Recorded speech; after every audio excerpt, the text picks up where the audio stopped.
Good. Okay, Rosie, are we ready to start the meeting? Yes, Mr. President, we're ready whenever you are. Okay, thank you. It's 8:30 or 8:31 a.m. I'd like to call the September 8th, 2023 meeting of the SDCERS Board of Administration to order. Rosie, do we have a quorum today? Yes, Mr. President, we do have a quorum with all members present. Thank you very much. So when voting on actions, as per usual, please use the board voting system, record your moving motion, provide a second on a motion, and record your vote. And before we move on to Section 3, I would like to commend the IT group for providing us with a digital clock up there. I'm not sure if people can see it. $14 million in administrative expenses, and we finally got a clock. Also, it's very nice to see the investment team color coordinated this morning. And Greg's wearing his special birthday suit because it's salary review day for him. So without further ado, we're moving on to Section 3, public comment. So, Rosie, do we have any public comment today? No, Mr. President, we do not have any public comment for today's meeting. Thank you. Let's move on to Section 4, approval of consent agenda items. These are service retirements, deferred option drop plan entries, and deferred option plan drop retirements. There's an updated training schedule in here. Before I call for a motion for the approval of the consent agenda items, would a board member like to pull one of these items for further discussion? Okay, looks like we're a go. So, hearing no request to pull the consent agenda items, may I please have a motion and a second to approve? So we do have Lisa Marie moved and Chris Brewster seconded. Would any member like to make a comment on this before we take a vote?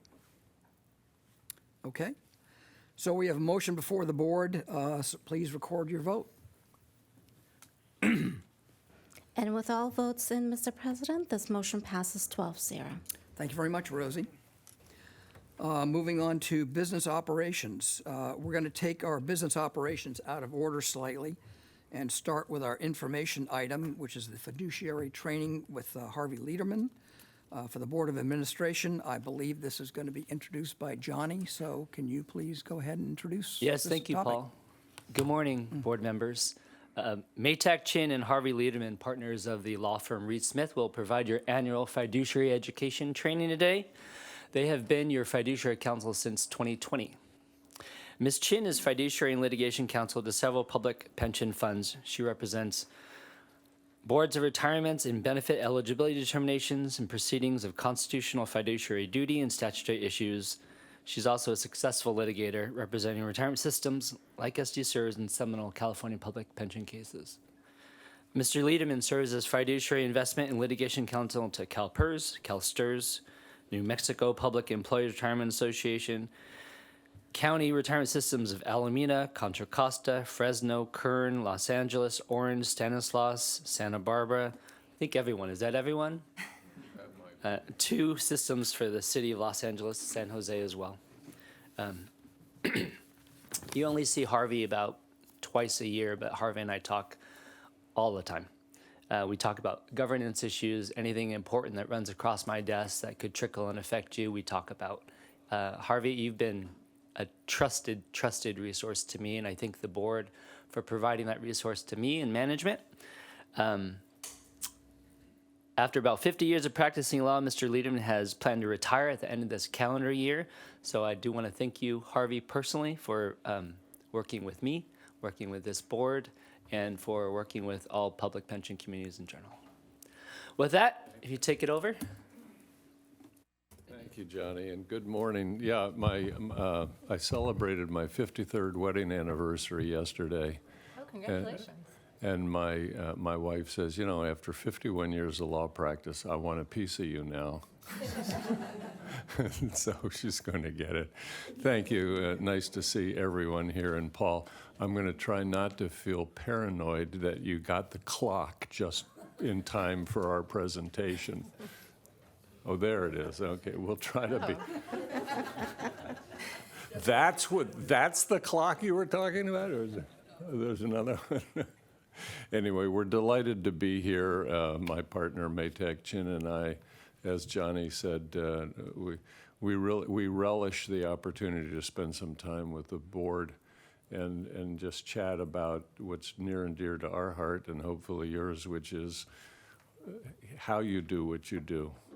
And without further ado, why don't we kick it off? Maytak, why don't you get us started? And we really want to have a conversation with you, so please chime in, ask questions. This is an opportunity, and you can educate us as much as we're going to educate you. So, thank you, Maytak. Yes, thank you, everyone, and thank you, Johnny, for a very kind introduction. My name is Maytak Chin. It's like the washing machine with the K, so you'll never forget it from this point forward. And I've been working with Harvey Lederman since about 2014, and we've served as fiduciary counsel to this plan since 2020. Today, as Harvey mentioned, we will be providing the board with the annual fiduciary education with a focus on the twin duties of prudence and loyalty, and how those two duties intersect with your board's responsibility on issues of voting ethics and conflicts of interests. So let's level set before we start our presentation. Why do we have fiduciary duties in the first place? Now, we're all human, right? And none of us are perfect. And part of that imperfection is that everybody has their own self-interest, and it's hard to be impartial from time to time. And so these fiduciary duties are designed to rein in that human nature and can help you become more impartial as a trustee and a fiduciary of the plan when taking actions on behalf of the members in the plan to avoid situational ethics. And so here are a couple of examples of what to avoid. Some of them are pretty straightforward, some of them less straightforward when you're in the heat of the moment. For example, so the first one, acting for your own gain or for those you like. This is another way of saying a positive bias towards something. On the flip side of the coin is to disadvantage those that you don't like. So those two go hand in hand. And the third is just saying it's more straightforwardly acting on our own biases.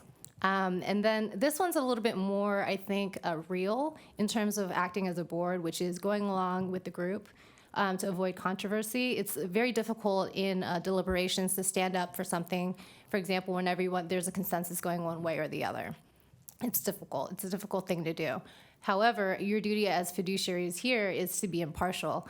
And so if you feel, based on your personal judgment and your impartiality in evaluating the facts, you feel that there's pros and cons, and as part of the deliberative process, you should weigh those pros and cons. You should always see both sides. And having that robust discussion in deliberations is prudent and important to your decision making. So I would encourage you to, don't worry about asking stupid questions or, asking things when you don't understand, or if something's controversial, go ahead and put it on the table for others to consider, because it's part of that deliberative process that helps us have sound decision making, and in addition to that, helps us set a good record in case you ever need to defend your discretion and decisions when challenged. So that's me putting my litigator hat on and now taking back off to be a fiduciary counsel here. Again, similarly, bowing to the pressures of others who don't share your responsibilities. This often comes when you're dealing with special interest groups or the general public. That often also occurs when there's a lot of news or media attention on the plan. And so that's another real life experience where these situational ethics and fiduciary duties help guide you through your decision making. And the last one's pretty straightforward: don't cut backroom deals. So again, we're all subject to the Brown Act. We all are supposed to make our decisions and discussions in public, open forums, agendized, and putting the public on notice that these things are being brought before the board. And so don't talk to each other, don't violate the Brown Act, and so that's kind of one of the reasons why we have fiduciary duties, because we are a public entity, we serve the public, we serve our members, and so these fiduciary duties help us get there. Now, the California Constitution imposes 5 primary fiduciary duties, and these are not just fiduciary duties, these are constitutional fiduciary duties imposed on you as retirement board members. And there are 5 of them, and I'll go through each one, but they're generally the duty of loyalty, the exclusive benefit rule, the duty of prudence, known as the prudent expert rule, the duty to diversify or diversify investments, and lastly, to follow the law. That one seems pretty straightforward too, but we'll get there. First, on the duty of loyalty. You have a duty of loyalty, and it's your primary duty of loyalty. It's your primary duty to serve the members and the beneficiaries of the plan. And all other obligations and duties are subordinate to that. So the following 2 through 5 are subordinate to your primary duty of loyalty. Why is that? That is because the sole purpose of this pension plan is to pay out benefits now and in the future, period. That's the only reason why this pension plan exists. So that should always be your guiding star when you're deciding or addressing actions that are being brought forward to you before the board to take action on. And so that is why we have the primary duty of loyalty, given the primary purpose and sole purpose of the plan. That kind of bleeds into the second fiduciary duty, which is the duty to exclusively use the funds for the benefit and administration of the plan. So given the primary purpose of the plan, which is to pay out benefits now and in the future, there's only 2 ways money can come out the plan. One is to pay out the benefits, obviously, and 2 is to pay reasonable administrative expenses to reach that goal. Now, one thing I want to note is on the word reasonable. Reasonable in it it implicates a duty of prudence, which leads me to the next one. So the duty of prudence requires you to conduct your due diligence and make sure that the fees that you're buying or the benefits you're getting for the fees you are paying for the administrative expense is reasonable. So you have to do your due diligence to say the value you're getting for what you're giving out is comparable. And that's part of your duty of prudence. Now, in addition to that, due diligence issue is that for the duty of prudence, it also requires you, and you are judged against your peers. And your peers are not just the average Joe, reasonable person on the street. Rather, it's another trustee who has the same obligation, fiduciary obligations as you, or holds the same role as you. So, for example, another trustee of another plan. What would a reasonable trustee with your responsibilities and knowledge do in that circumstance? And that's the standard that we hold all trustees to. Additionally, the duty of prudence also encompasses the duty to ensure that the competencies of the assets are there in the trust. That, again, ties back to the primary purpose of the fund, which is to pay out benefits now and in the future. So you have to make sure it's prudent to ensure the competency of the assets, given in light of that purpose. The next one's pretty straightforward. It's the diversify assets. Don't put all your eggs in one basket. We want to make sure that we diversify risk and returns so that over the long haul, since we're long-term investors, that over time, we'll start and we level set and net out all the gains and losses. Over time, you will see an increase. And so the idea here is don't put all your eggs in one basket. Don't be a day-to-day trader. Keep a long-term diversified view about assets when you do asset allocations, and that's usually where that duty raises its head. And the last one is follow the law. Now, this is not just required under the California Constitution, it's also required under federal law. That is because we're a tax-qualified plan, and so we must comply with IRS rules as well, which requires us to follow our laws, which is the plan document. So, every single public pension plan has a number of stakeholders, and each stakeholder is interested in the fund's operation because they are invested in it in some way. So, for example, for SDCERS, we have the members and beneficiaries. We've got the plan sponsors, which are the city, the port, and the airport. We've got the labor and retiree organizations that represent our members. We've got the city residents, the taxpayers, consultants, and vendors, and the overall public, others. Now, focusing again on that duty of loyalty, this image here helps solidify it. Your bullseye, your target is always going to be the members and beneficiaries. That's your bullseye. That's your primary duty of loyalty centered in the middle. So whenever you're making decisions, just always focus on that bullseye thinking and ask yourself, and an easy way to do that is to ask yourself, every time you're making a board action, is this action being asked of me in the best interest of our members and beneficiaries? And if you can answer that question positively or negatively, that will help you guide you in discharging your duty of loyalty. Can I tease that out for a little bit? Sure, of course. When I think about the employees, there's a spectrum of those who are about to retire and those who have just joined the plan. So when I think about fiduciary duties to employer to the employees, to the members. Under this umbrella of fiduciary construct, like how should I think about that generational difference? You know, that's a very common issue across public pension plans, and you'll see that increasingly with PEPRA, with the shift towards PEPRA because of the funding issues. And the issue there, and it's inherent in the nature of the public pension plan, is that we are a generational plan. So there will be a maturing, retiring population, and then there will be an entering active population that has to pay into the plan, right? When you're looking at the two, to discharge your fiduciary duties, you have to balance the two, right? Because we need to have liquidity to pay out the benefits for the retired members, but we also have to make sure there's enough funding in the plan to pay out the future benefits years later, right? And so the best way to do that, in my opinion, to discharge your fiduciary duty is to look at the overall financial health of the plan. Look at the financial long-term stability of the plan in terms of making those decisions to net out that difference. Granted, you need to meet your promise. You need to have liquidity to pay out the current benefits for the retirees. But in terms of like balancing the two, make sure you got the liquidity you got to pay out, and then think about it in long term. Okay, what is the long-term 30, 40-year financial health? How will that impact that? Because you have that future obligation that your actuary is always trying to help you catch way in the future. So that's how I would go about doing that. Any other questions before I move on? Okay, thank you. That's a really good question. That question actually got litigated, just as a side note, in Stanislaus County in the O'Neill case. There was a question there between benefits that were there were supplemental benefits, they weren't vested benefits that were going to be paid out to the retirees, but the retirees, the plan, because of financial issues, had to decide to cut those supplemental benefits, and the retirees had sued and said, wait a second, you owe me a duty to pay out those benefits, but that would have cost the city of Stockton to it would have cost the plan sponsor to cut jobs. It wasn't Stockton, I take that back, another bankruptcy.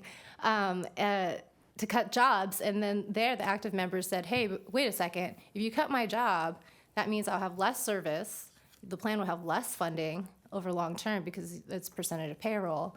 And so the board there decided as a duty of loyalty to say, look, we're going to not pay this benefit, level out the plan, so the county can continue to allow people to collect service and be on payroll, and so we can have that constant funding for the plan. So that's one example, real-time example, where you would balance that out, where you look at the long-term stability of the plan, and one of those factors is having an active payroll. Harvey? Yeah, Louis, there's a phrase that you might have heard that gets kicked around called intergenerational equity, and it embodies the question that you ask. So interestingly, there is no fiduciary responsibility to maintain intergenerational equity, but it's something that we deal with all the time. In fact, Gene Kowarski will probably later talk about the maturity of a plan, which is another way of saying that we have more retirees increasingly than we have active members paying in, and what does that do to the balance of the system?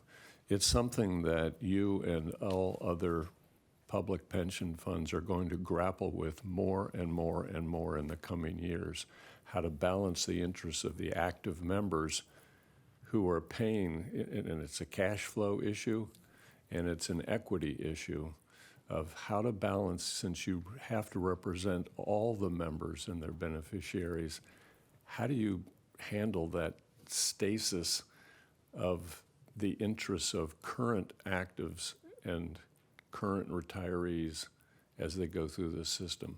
It is a very difficult balance to maintain, but you do it every time you approve a new actuarial valuation. Yeah, and so, you consider the funding streams coming in, right? So if you have less funding streams going in, the only other you have the employer contributions, obviously, but the investments is really where you try to make up any differences when there is a shortfall in the active employee contributions. Yes?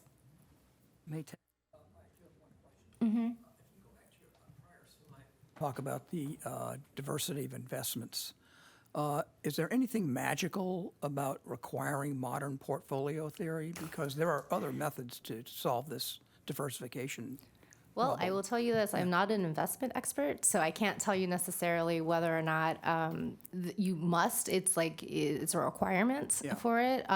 But I can tell you that diversification in general is prudent because of the way the markets operate. So for example, in 2020, I think it was like 2021, 2022, real estate was really hot, right? It was really hot. And now look at us. We're 2023 and real estate's, everyone's abandoning their downtown plazas, and real estate's like the worst investment, right? But if you were trading on a day-to-day basis, you saw that in 2020, you would be like, let me go with real estate, obviously. But if you got to look at the long term, the volatility is there. So the modern portfolio kind of takes that volatility and then matches it by various asset classes on the understanding or thought process that over time these various asset classes will perform differently. So for example, VC is one of those that have a really long time horizon, right? But the adjusted return could be really high considering if it was successful. But a lot of them aren't. Some aren't, some are. But you're risking that, and you get the risk adjusted return is you got to look at that in terms of the temporal lineup. So we think it's prudent to include modern portfolio for that reason. But I can't say the other ones are not prudent because I don't have those models in front of me. But the diversification is the primary issue. Yes. Right. Right.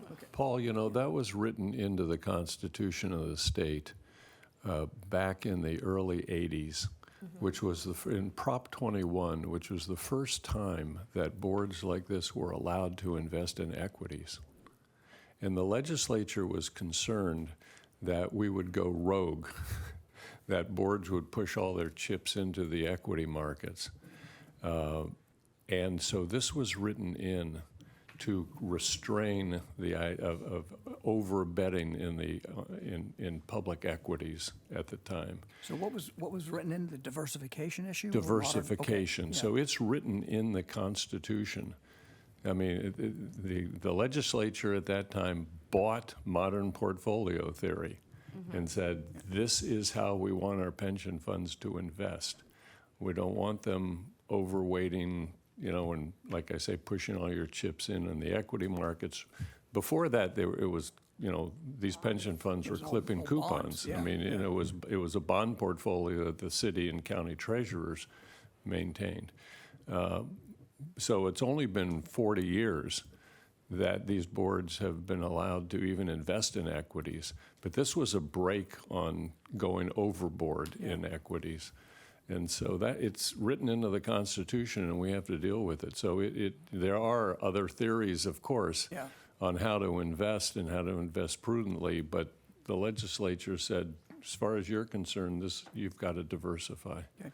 That's where it Thank came you. from. Yeah, I didn't realize that. But just to clarify and to follow on what Paul's saying, modern portfolio theory is not part of the Constitution. What's part of the Constitution is phrase, diversifying right. investments, Correct. right? Yes. That's correct. So if you look at the language in the Constitution, it says you have a duty, and there's a lot of caveats. So there's always you have the duty to diversify, except when it's imprudent to do so. So, as a general rule, yes, duty to diversify modern portfolio, except there are exceptions to the rule. Sure. And when was modern portfolio theory first advanced? This one I'll have to turn to Harvey. This is where institutional knowledge is important. The name escapes me. Yes, the investor for Yale's endowment, Endowment. whose name escapes me at the moment too. But yeah, it, James Swenson was the gentleman at Yale. Swenson. Sorry. Yep. no, this came, but the theory came before Swenson. Okay. It was And- Markovitz. Oh wait, Karina's going to give it to us. Yeah, Swenson, I think, was the CIO of Yale, but that was after Markovitz is the. theory came out of the Chicago school. Yes, I believe so. Okay. Let me just. We're crowdsourcing now. Sorry, my question was only directed at the trying to make a point that it's not all that modern these days, is it? Oh, no. This was in the 50s. Okay, thank you. Yeah. It was originally out of the Chicago School of Economics in the 50s.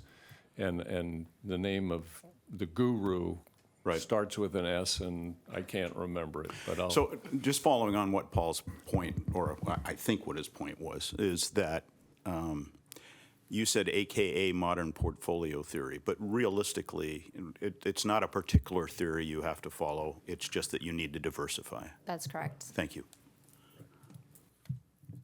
Any last questions before I move on from this slide? Bobby? Oh, Oh, well, modern portfolio theory is a mean variance analysis. So it's basically looking at risk and return. And was advanced in 1952 by Markowitz. So just a little bit of a walk in history, yes.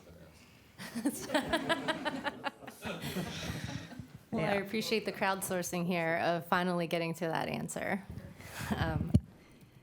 Let's see here. Okay, so going back to the presentation here. So let's go back to the question of the duty of loyalty.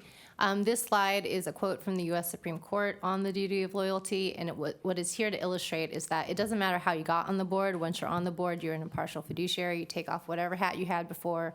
When you approach the dais, you put on the hat of a fiduciary and being impartial. And so, as the Supreme Court has said, an employee benefit fund trustee is a fiduciary whose duty to the trust beneficiaries must overcome any loyalty to the interest of the party that appointed him or her or they. There is a distinction between the process by which a person is appointed to office and the manner in which he performs that office after the person has been appointed. And so there, again, when you approach the diocese, you take off whatever hat you had before getting there.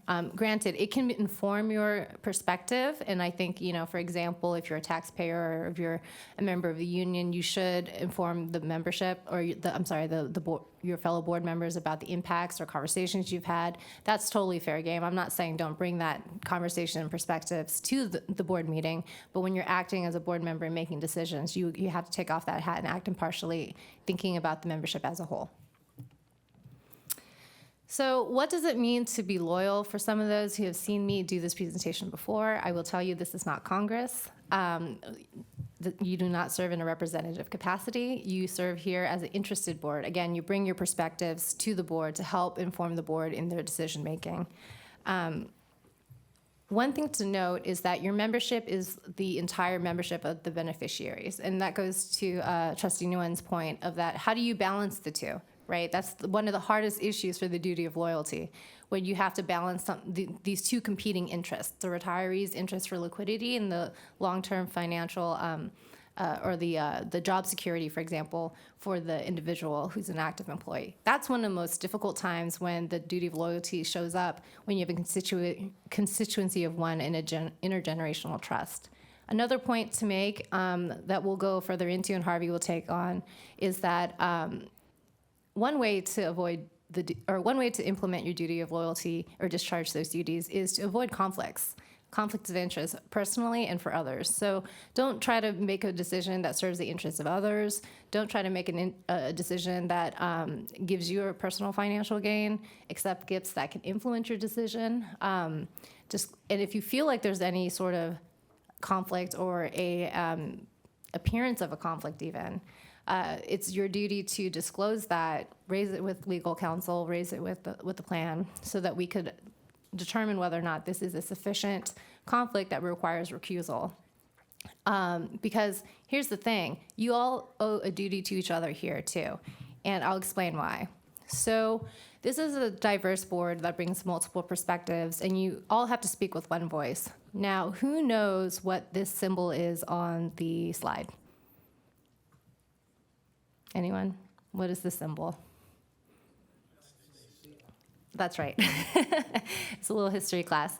And if you look really, really closely on the yellow banner, there's words there that say e pluribus unum, which means out of many one.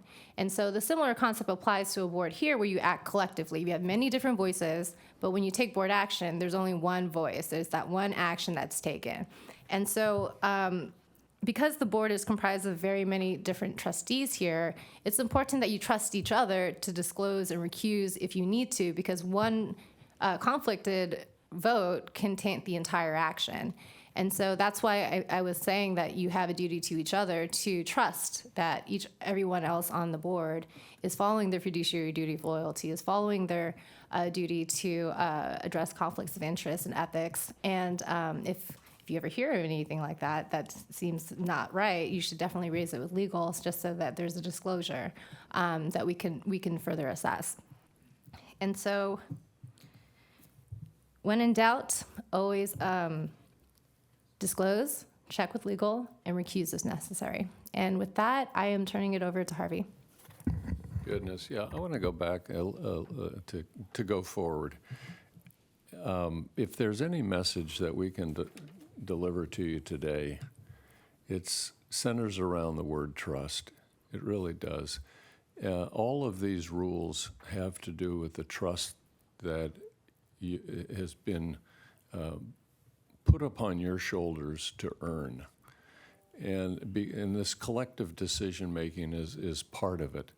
You have to trust each other. If members on this board are bringing some kind of baggage to the table when you're considering decision-making on behalf of the system, and your colleagues don't know that. I mean, if you have a conflicting interest because you have an investment, for example, in a manager that's under consideration, and so you have, remember Maytag's, one of the first slides had to do with bias, trying to get bias out. You have to earn each other's trust as much as you have to earn the members' trust and the public's trust. And you can't do that unless you, number one, have no conflicting, don't bring to the table conflicting interests. And the other is that if you do have conflicting interests, or if you do have biases, disclose them to your colleagues, because they need to know. You need to be able to trust each other that you're all coming honestly to the dais, and that you're going to make decisions on behalf of the members, and you're not making decisions. You don't have a hidden agenda. You don't have something else that you care about, that you're making a precedent to your decision making. And so we're really going to emphasize for you throughout the whole thing, the whole conversation is, how do you earn the trust of yourselves? And then once you can say you've done that, how do you earn the trust of your members? Trust is one of those concepts that it can be, the fabric of trust can be torn so easily, and it's irreplaceable once it happens. So you need to be honest with each other, and you need to recognize that if you do bring baggage to the board table, at least disclose to your colleagues that you have that kind of interest, that you have a bias. We have some examples in a later slide that I want to get your views on as well. So and avoiding conflicts of interest is just front and center of that fiduciary responsibility. And conflicts can come up from a whole lot of things. It's not just in the investment context, but it's also conflicts. You can be a member of the union and have no investments at all, but still have conflicting interests that you bring to the table. You can be a mayor's appointee and have conflicting interests because you're thinking, well, I just had lunch with the mayor and he wants to keep the assumed rate of return high so that the city's contributions remain under control and don't impact the budget. If you're thinking about all that before you think about the funding of the system, you really have a conflicting interest that you're bringing to the table. And if you're going to do that, at least have the courtesy and respect to disclose it to your colleagues and say, honestly, I can't be unbiased in this situation for the following reason, so that all of you together can make these collective decisions. That also comes to this. We're asked a lot, well, what should I do in that situation? Should I abstain Or what are the bases on which to not vote for something like that? If I have a conflict, I think it's pretty clear. You should recuse yourself and not vote if you really have a conflict that you can't reconcile and you can't put aside. But, I mean, what about other things? You know, is it okay for me to abstain if I have an opinion about something and I don't feel like I can vote? Abstentions are really, they run counter to what your job is. If you go back to the language of the Constitution of the state that talks about your fiduciary responsibility, it says, the board shall administer the plan. That's a mandatory duty. Your obligation is to administer the plan, and the way you do that collectively is somebody makes a motion, somebody seconds it, and the board votes on it after discussion. If you abstain, you're not carrying out your fiduciary responsibility to literally administer the system. So we want to constrain those situations where you decide, I'm not going to vote on something. Does that make sense? Because you're supposed to be participating with each other and making a collective decision to administer the system. And if you withdraw from doing that for reasons that are not routed in, conflicts of interest or something else, then you're depriving your colleagues of that collective wisdom and that collective vote. So don't abstain just to avoid controversy, or to not put yourself on the record because you're embarrassed to vote against somebody's disability application, for example. Do it if you have a good reason. But otherwise, your obligation is to come into this boardroom every 2 months and vote and participate and comment and be active. So we want you to keep that in mind.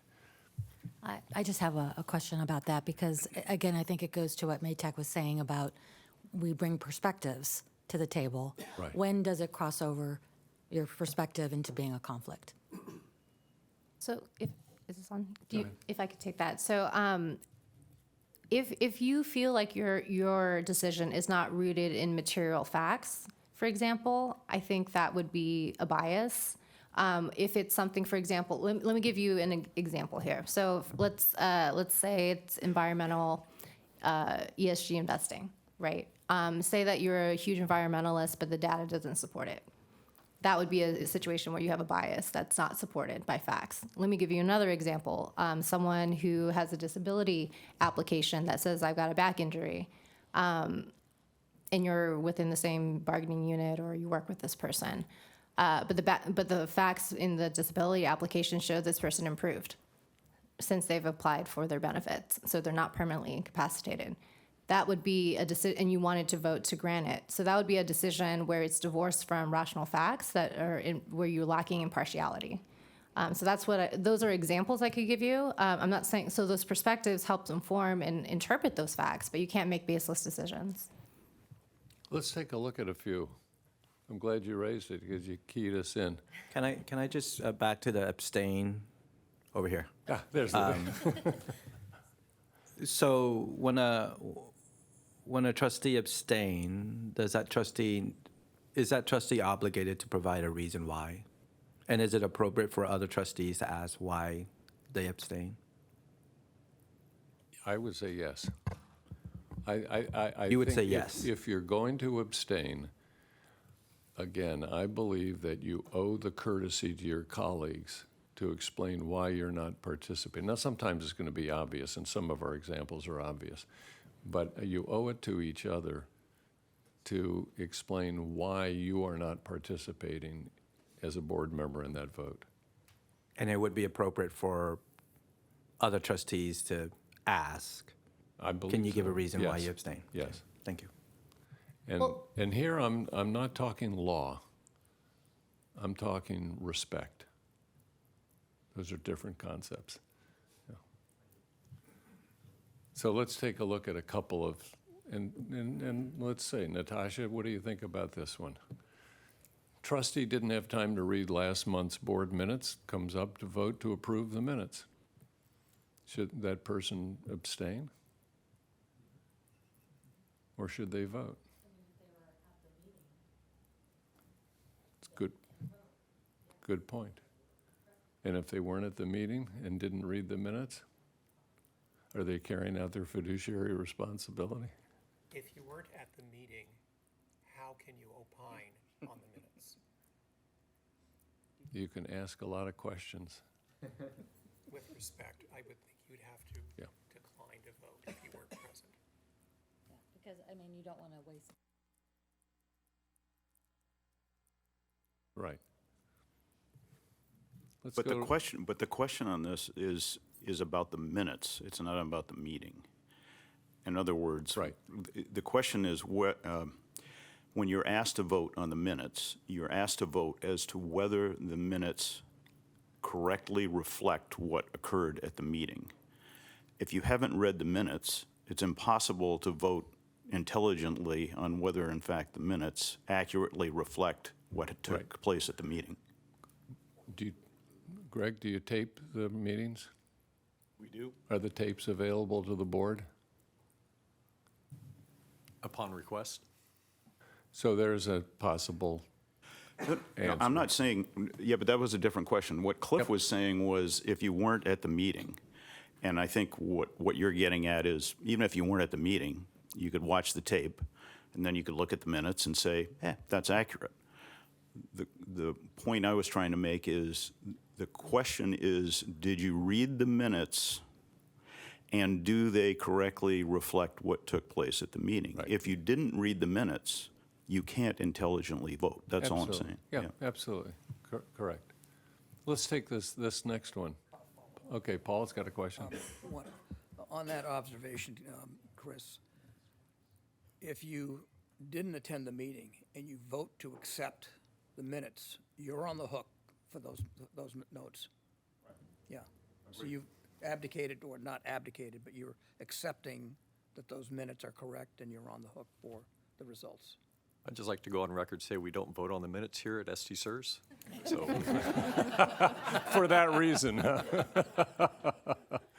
Well, but I will tell you this, and next slide, we're going to talk just briefly about the case we had for Stanislaus for 9 years against Mr. Michael Conger.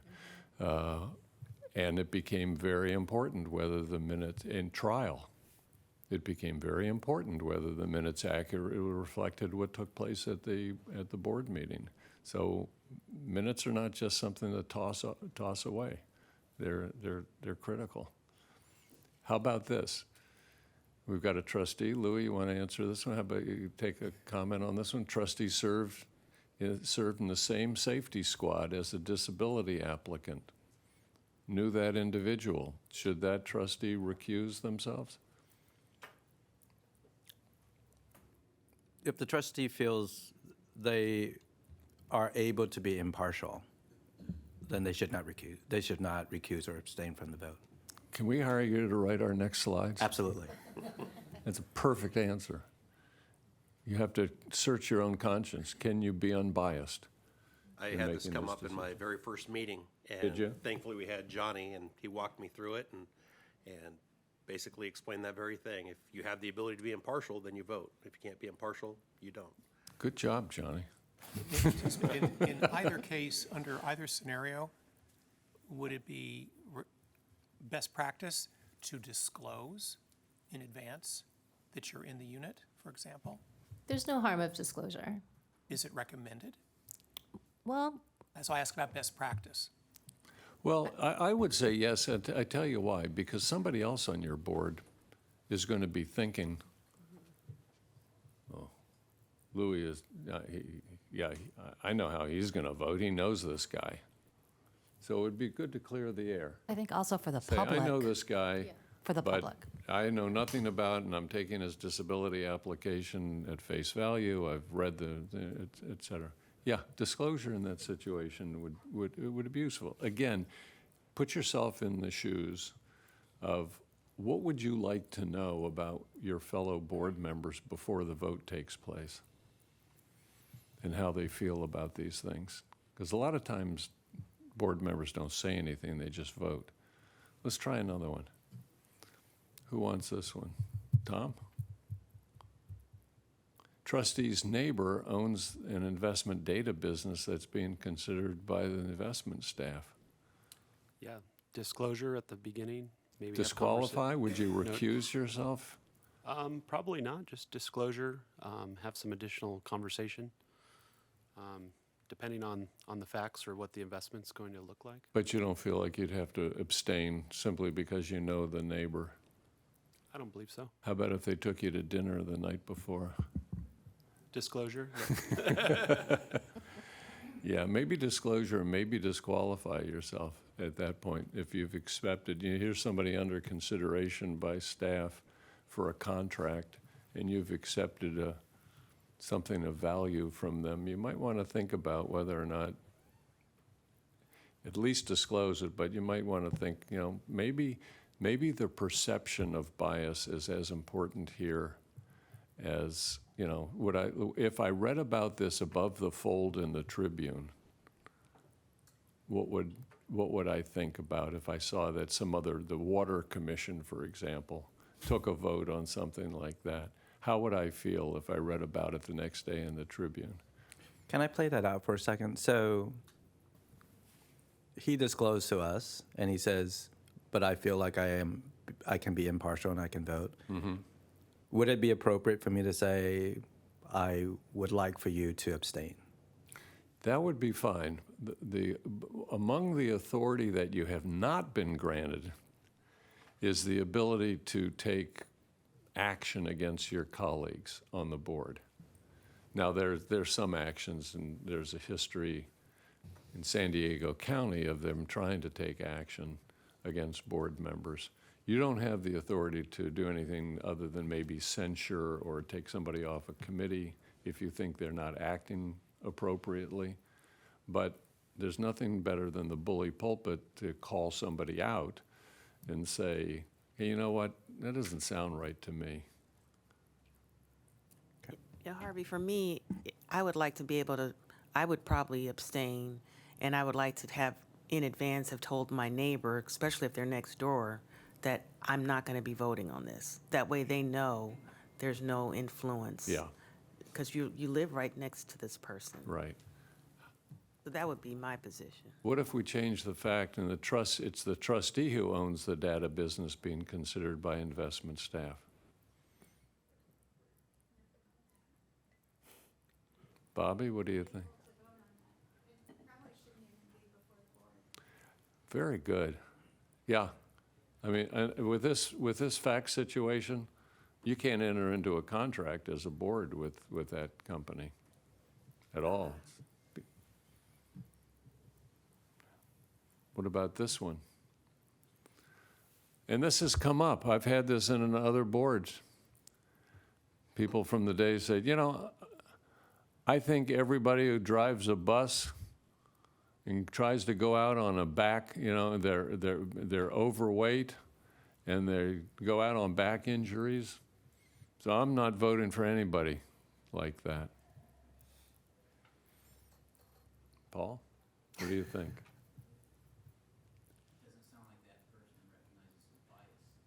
Yeah. So there again, Louis, there's another situation where it would be responsible for a board member to call them out on that, because that's bringing a terrible bias to the table that should not color the judgment on the merits. But people have these biases all the time. And one way to call out that bias is not to say like, hey, you have a bias, right? No name calling or anything like that. What I would suggest rather instead is to say, can you please point me in the record where you can find supporting evidence for your position? Yeah, good point. Let's make it really tough now. How about a trustee who won't vote to hire any investment manager that is not majority women or minority owned? Once again, torn from a real board meeting. Not here, but elsewhere. Isn't it in an early slide that you cannot be in favor of one group or against another group. Everything has to be kind of on a level playing field. Right. Yep. So isn't this in conflict? This with would be in California conflict with law? that. I would also say, though, if there was some sort of like evidence, so example, there is some evidence out there that if you have a board, a corporate board that's split 50-50 men and women, they tend to do better, right? There's a number of studies that are out there. So if you have something to substantiate that decision from a materiality perspective that benefits the operations of the plan, you can consider that. But here, where it's just categorically not allowed, that's to Harvey's point, you can't do that. Yeah, if you can find a performance-based reason for distinguishing that one manager from another based upon their performance, Right. then absolutely. Well, indeed, you would have a duty to go with whatever the better means, to go with the better money manager. It accrues to the benefit of everybody. Right. That's your job, Absolutely. That's supported by staff, of course. But these are tough. These are things that come up. On And that they're last very question, if a plan's belief statement distinctly says, we believe that diversity of opinions lowers our risk, increases our returns, and in the investment policy statement, there is distinct goals of getting capital into the hands of underserved and underrepresented, then in that context, I think this is not in contradiction to that. That's correct. We would have to have a conversation about the drafting of that provision in the investment policy statement and make sure that however it is drafted, it complies with the state of our law right now. And That's a Louis, good I would point, have to too. disagree with that just based on the language of the question, where it flat out says won't hire any manager. You could have compelling evidence in front of you that Right. company A is better than company B. Sure. Yeah. I agree with that. Tough questions. Let's take the last one. Yeah. Bobby knows that this motion is going to pass, but as an appointed, as a mayoral appointee, she just doesn't want to go on the record, so she's going to abstain. Natasha doesn't like that.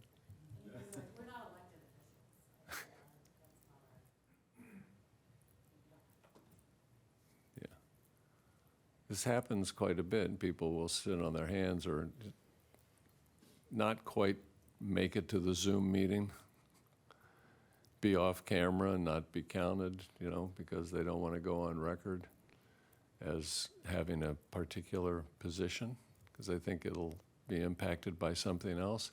This is an indication of when somebody's personal interests take precedence over their looking out for the members and beneficiaries, because they're thinking about the impact on their own ability to perpetuate themselves, in this case, an appointee, and not rocking the boat and not doing something that they think would upset whoever put them on the board.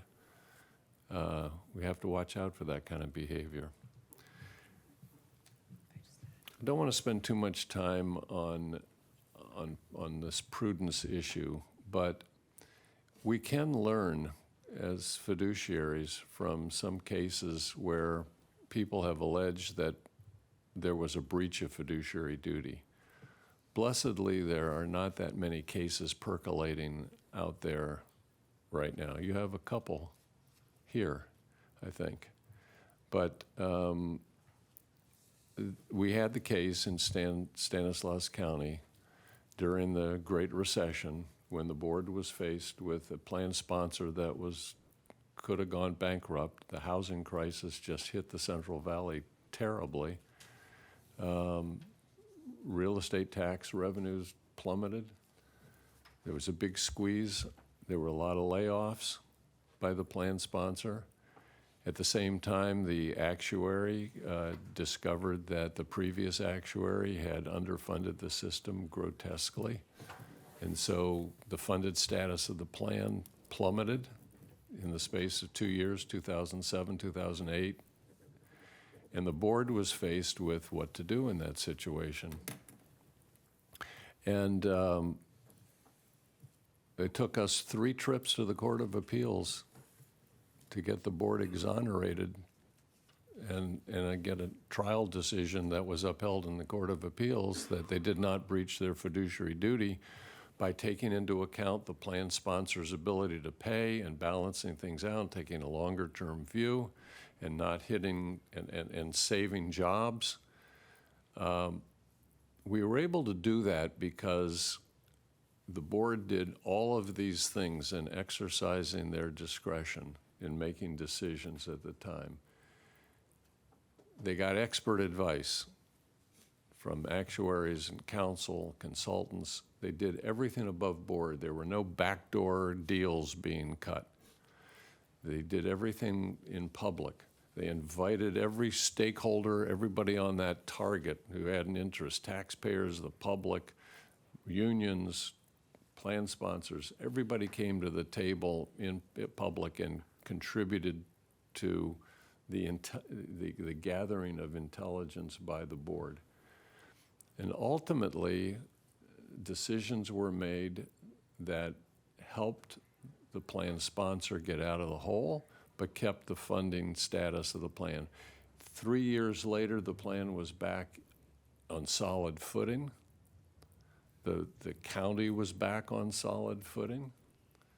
And since then, it's done nothing but do better. But this is kind of a menu of things to do when you're exercising prudent judgment and not to cut corners and not to make sudden decisions, but to do it in a prudent, deliberative fashion where everybody participates in it. So it's something I think we can all go to school with. This is kind of leaving you with the last couple of thoughts. This is really tough doing all this in public. I mean, the board meets once every month, every 2 months. That's the only, you're not allowed to talk to each other outside the boardroom or talk, form consensus. You have to do everything in public. You have to do it collectively. You don't get to make decisions individually. So you got to do it, you have all these things that have to happen as a trustee in public that it would not exist in the private sector.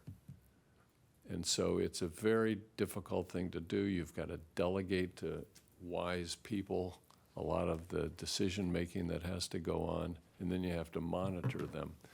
So your job is a very tough one, being a public trustee. But I'll leave you with, what we've constructed as 10 commandments. You won't find this written in the Constitution, but this is a list of things that we recommend that you keep. And if I could, I would laminate a card with all this on it, and I'd give it to each one of you to stick on, to glue to your laptop. And maybe I'll do that. But these are the things to do. Well, I'm sorry, I missed that. She said you're retiring. You can't do that. Oh, I could still do that. Now, anyway, these are as much fiduciary, while they are fiduciary responsibilities, I'll go back to a theme that Maytak and I have been trying to get across this morning, which is you owe it to yourselves a duty of trust among yourselves first, because you have to act collectively. And these are things that will guide you in making collective decisions and trusting each other to be able to do that. So thank you. I want to make sure we have time for some questions, comments, concerns, or anything else that we've missed. Harvey, what are you going to do after you retire? What? You've been working 40, 50, 60 hours a week for decades, and now you're sort of work-wise, you're jumping off a cliff. So what are you going to do? I'm going to try to abstain from interfering. I'm going to be a resource to my colleagues continually, and I'm going to get on my bicycle and I'm going to do what we did before COVID, which, is a personal note. My wife and I like to see the world on the back of bicycles. And pre-COVID, we did a whole lot of that. And we're looking forward to, we're going to Spain soon, and we're going to jump on e-bikes, actually, which I've never tried before. So, but I will still, I hope to still be a counselor and a muse to my colleagues, and look forward to seeing all of you much more as well. To put it lightly, this is an intergenerational fund. Me and Harvey, I have the blessing of having an intergenerational friend.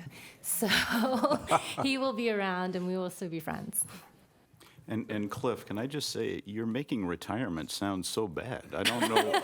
This is a retirement board. It's a good thing. Yeah. No, I think it's a very good thing. Please don't misunderstand. I just feel literally that people who have had some degree of success and a sense of accomplishment of what they've been doing in their official career, when retirement arrives, you have to retire to something. Yeah.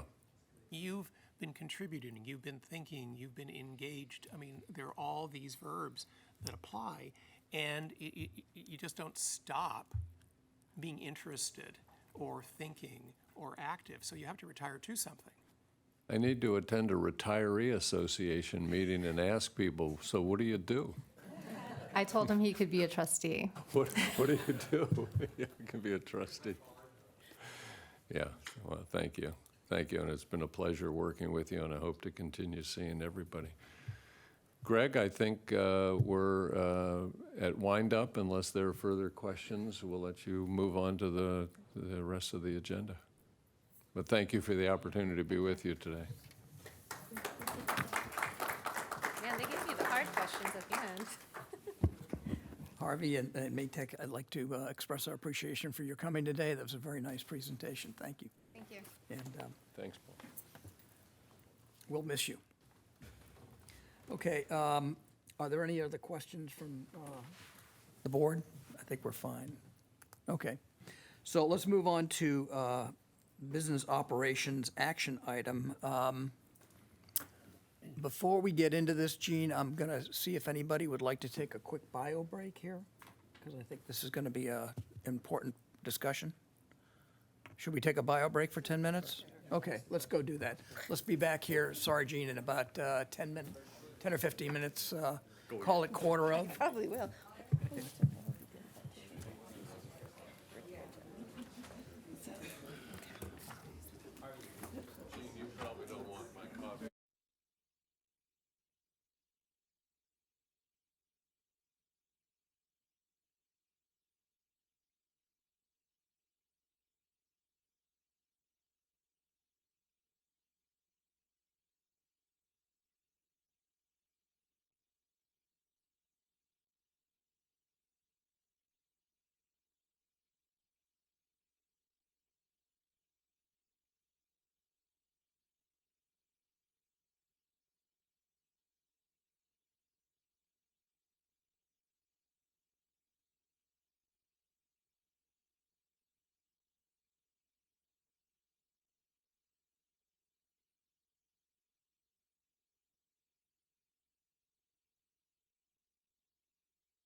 Okay.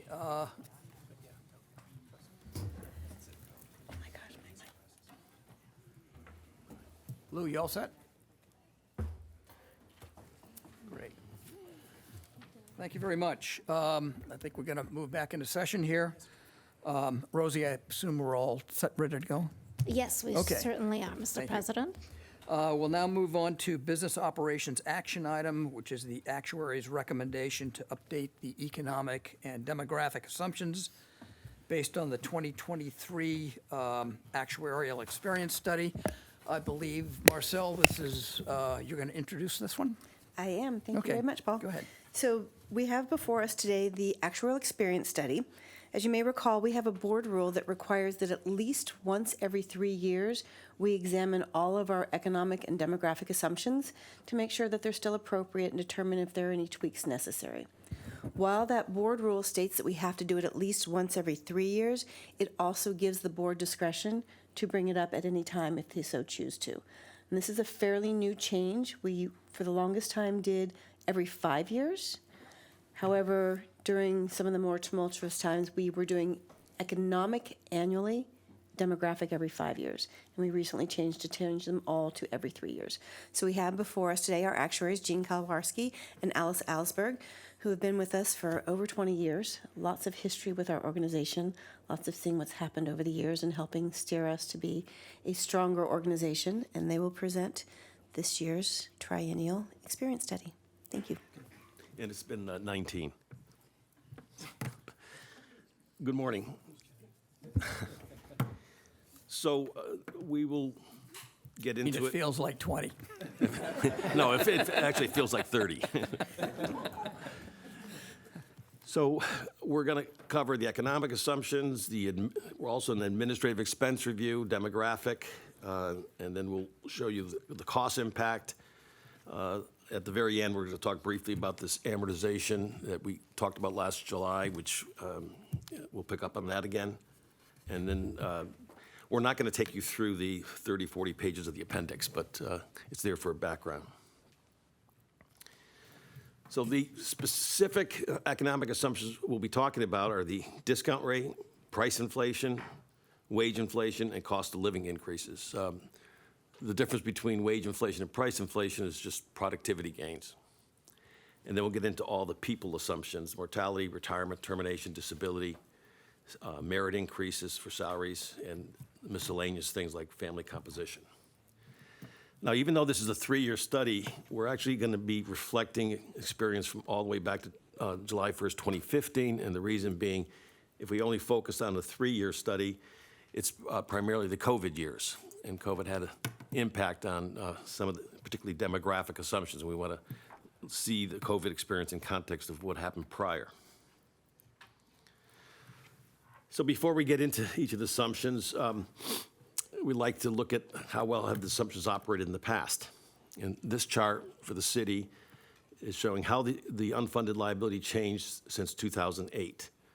And it increased by $1.655 million, or $1.6 billion. And these are the components of change.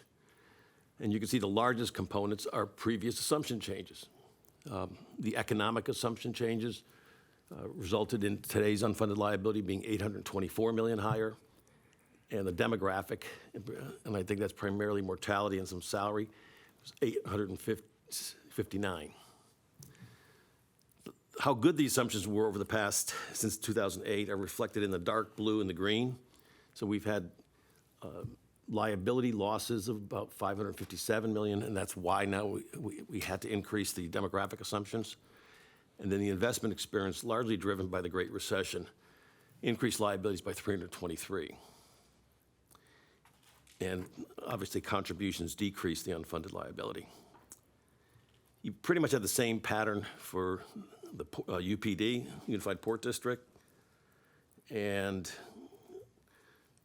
close to the same with the airport as well, although the airport's experience for liability experience has almost been spot on. So let's start with the economic assumptions. I'm going to start with the discount rate. In fact, with all the assumptions, the things we look at are the historical experience, And by the way, this is probably an increasing order of importance. So the historical experience is probably least important. What's going on in the industry, other plans, this board's risk preference or tolerance, plan dynamics, and then the most important factor is future expectations. This chart is showing historical returns. Each year are the blue bars. The annual dollar-weighted return is going to be slightly different than what the investment consultants show. They're on a time-weighted return. And then the red line is the discount rate over that period. You see it declining from 8% down to current 6.5%. What we introduced for the first time in this study are these gold dots. And the way you read that, and let's start with 2022, the gold dot's exactly equal to the blue bar. So the return since 2022 is that gold bar. Your dollar-weighted return since 2021, you can see it's somewhere in between, halfway between the 22 result and the 21 result. And if you go back over time, in fact, if you go back to 2012, the gold dot's spot on the discount rate. That's been your dollar-weighted return since then, reflecting your actual cash flows. And the period in which the gold dots are below the red line appear to be following the Great Recession in 2008 and the dot-com burst in 2001 and 2.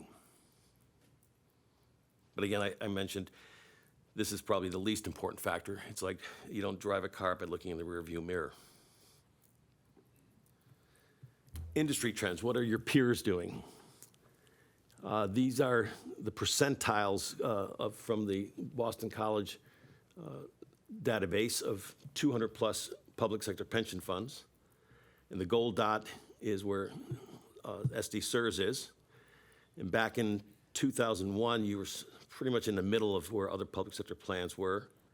But you see, as time marched on, you actually were more aggressive in lowering your discount rate, and you're in the lowest quartile of public sector plans today. Gene? Yes. Is there any sense you can share with us, or you, Alice, on funded status versus just percentiles? Because presumably Yes, there's some connectivity isn't there. Kind of the amount of risk you're thinking about versus how underfunded you might be. When we present the valuation, we actually have a chart showing your funded status, and we normalize all the other plans at 6.5%. And you're still in a pretty good position compared to other plans. We just don't have it in this deck. Right. Sorry, when you say pretty good position. Better than the 50th percentile. Do you recall exactly where they were? I don't recall exactly. I don't mean this to be a pop quiz. Okay.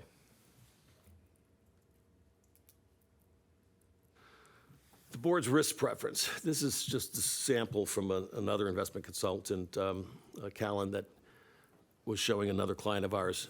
Back in 1993, if you wanted to earn 7%, you didn't have to take too much risk. And as time went on, increasingly you had to take more risk. So another factor in considering the discount rate is your risk preference. And if you had no appetite for risk, and I think Steve Foss here was telling me just before this meeting, you might lower the discount rate and then allow them to have a less risky portfolio. But that's more of a judgment sense, and it's not really something you can calculate.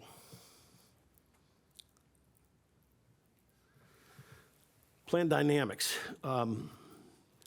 One of the plan dynamics that I think is critical is your net cash flow rate.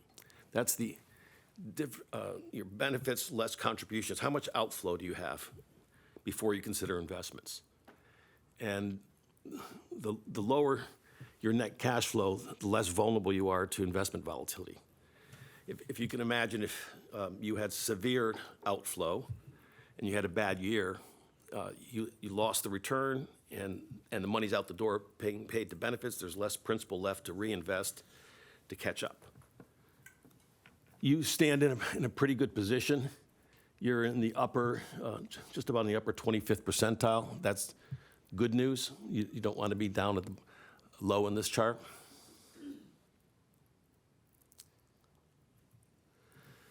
Then I mentioned before future expectations, and these are Aon's expectations over time. and their 30-year return outlook just recently reported.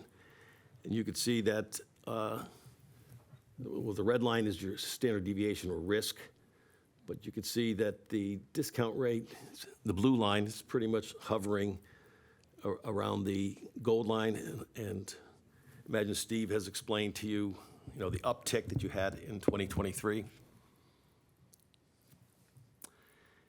And before, I can tell you now, it's a later slide, but we're not going to recommend, and we'll get into the reasons why, any change to the discount rate. But before we go there, I'm going to turn it over to Alice to talk about your inflation assumption.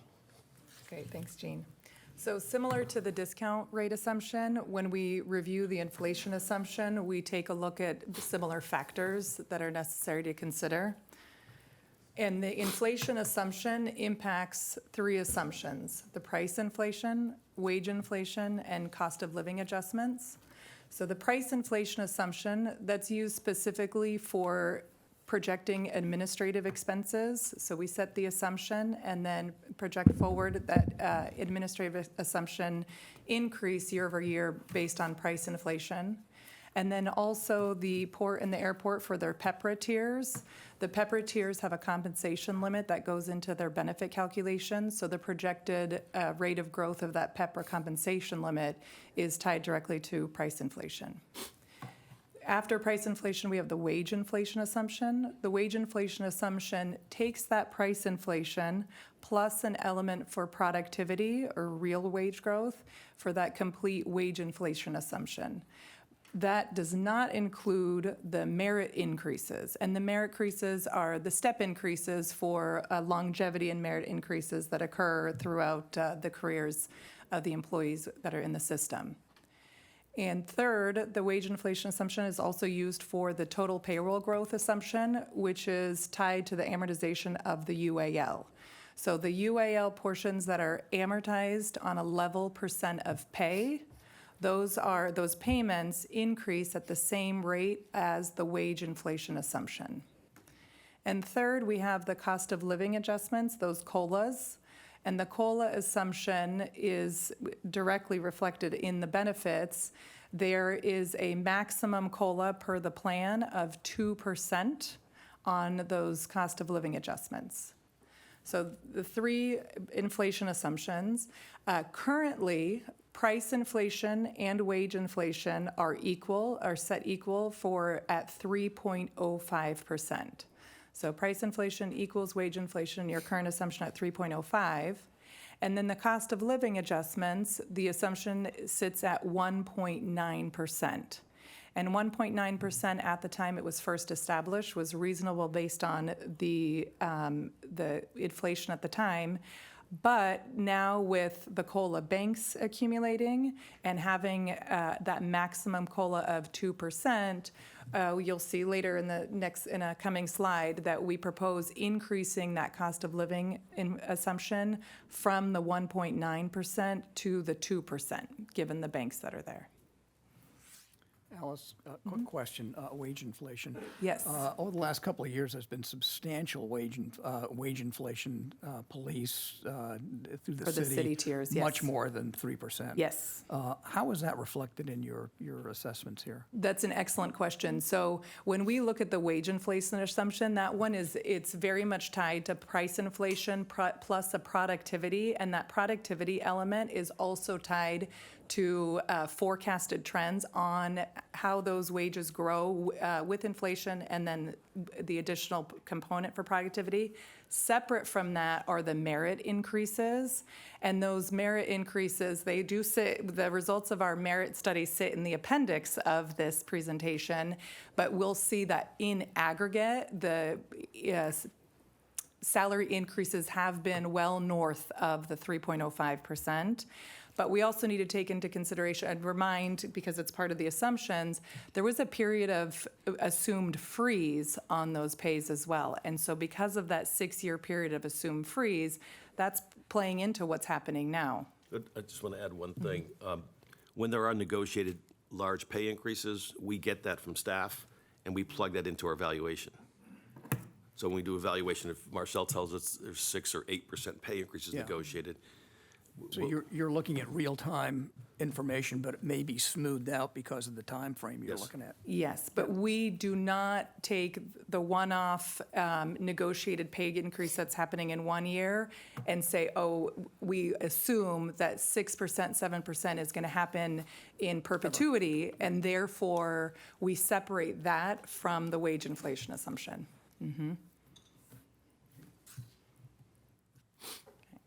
So one of the factors when assessing the assumptions, price inflation, looking at historical data. So here, every 6 months since June 2018, we are really depicting the volatility of inflation, and that inflation peaking June 2022 to 9%. None of our assumptions chase the event that's happening in the current day. All of these assumptions are forward-looking, long-term assumptions. So for us to chase this in any given period here would be not reasonable in the assumption setting. And compared to that 12-month rolling CPI is the SDCERS inflation assumption of 3.05%. So while it's interesting to look at historical data, it's also important to focus on what the expectations are for the future. In this graphic, we're showing industry trends. The spread in the left 2 columns are forecasted or expectations, and the spread in the right 2 columns are from surveys of public pension plans. So let's first take a look at the left 2 columns. So based on professional economic forecasters, third quarter 2023, the spread of expected inflation ranged from 1.75% to 3.1%. So we see the gold dot represents where SDCERS sits at the 3.05% assumed inflation.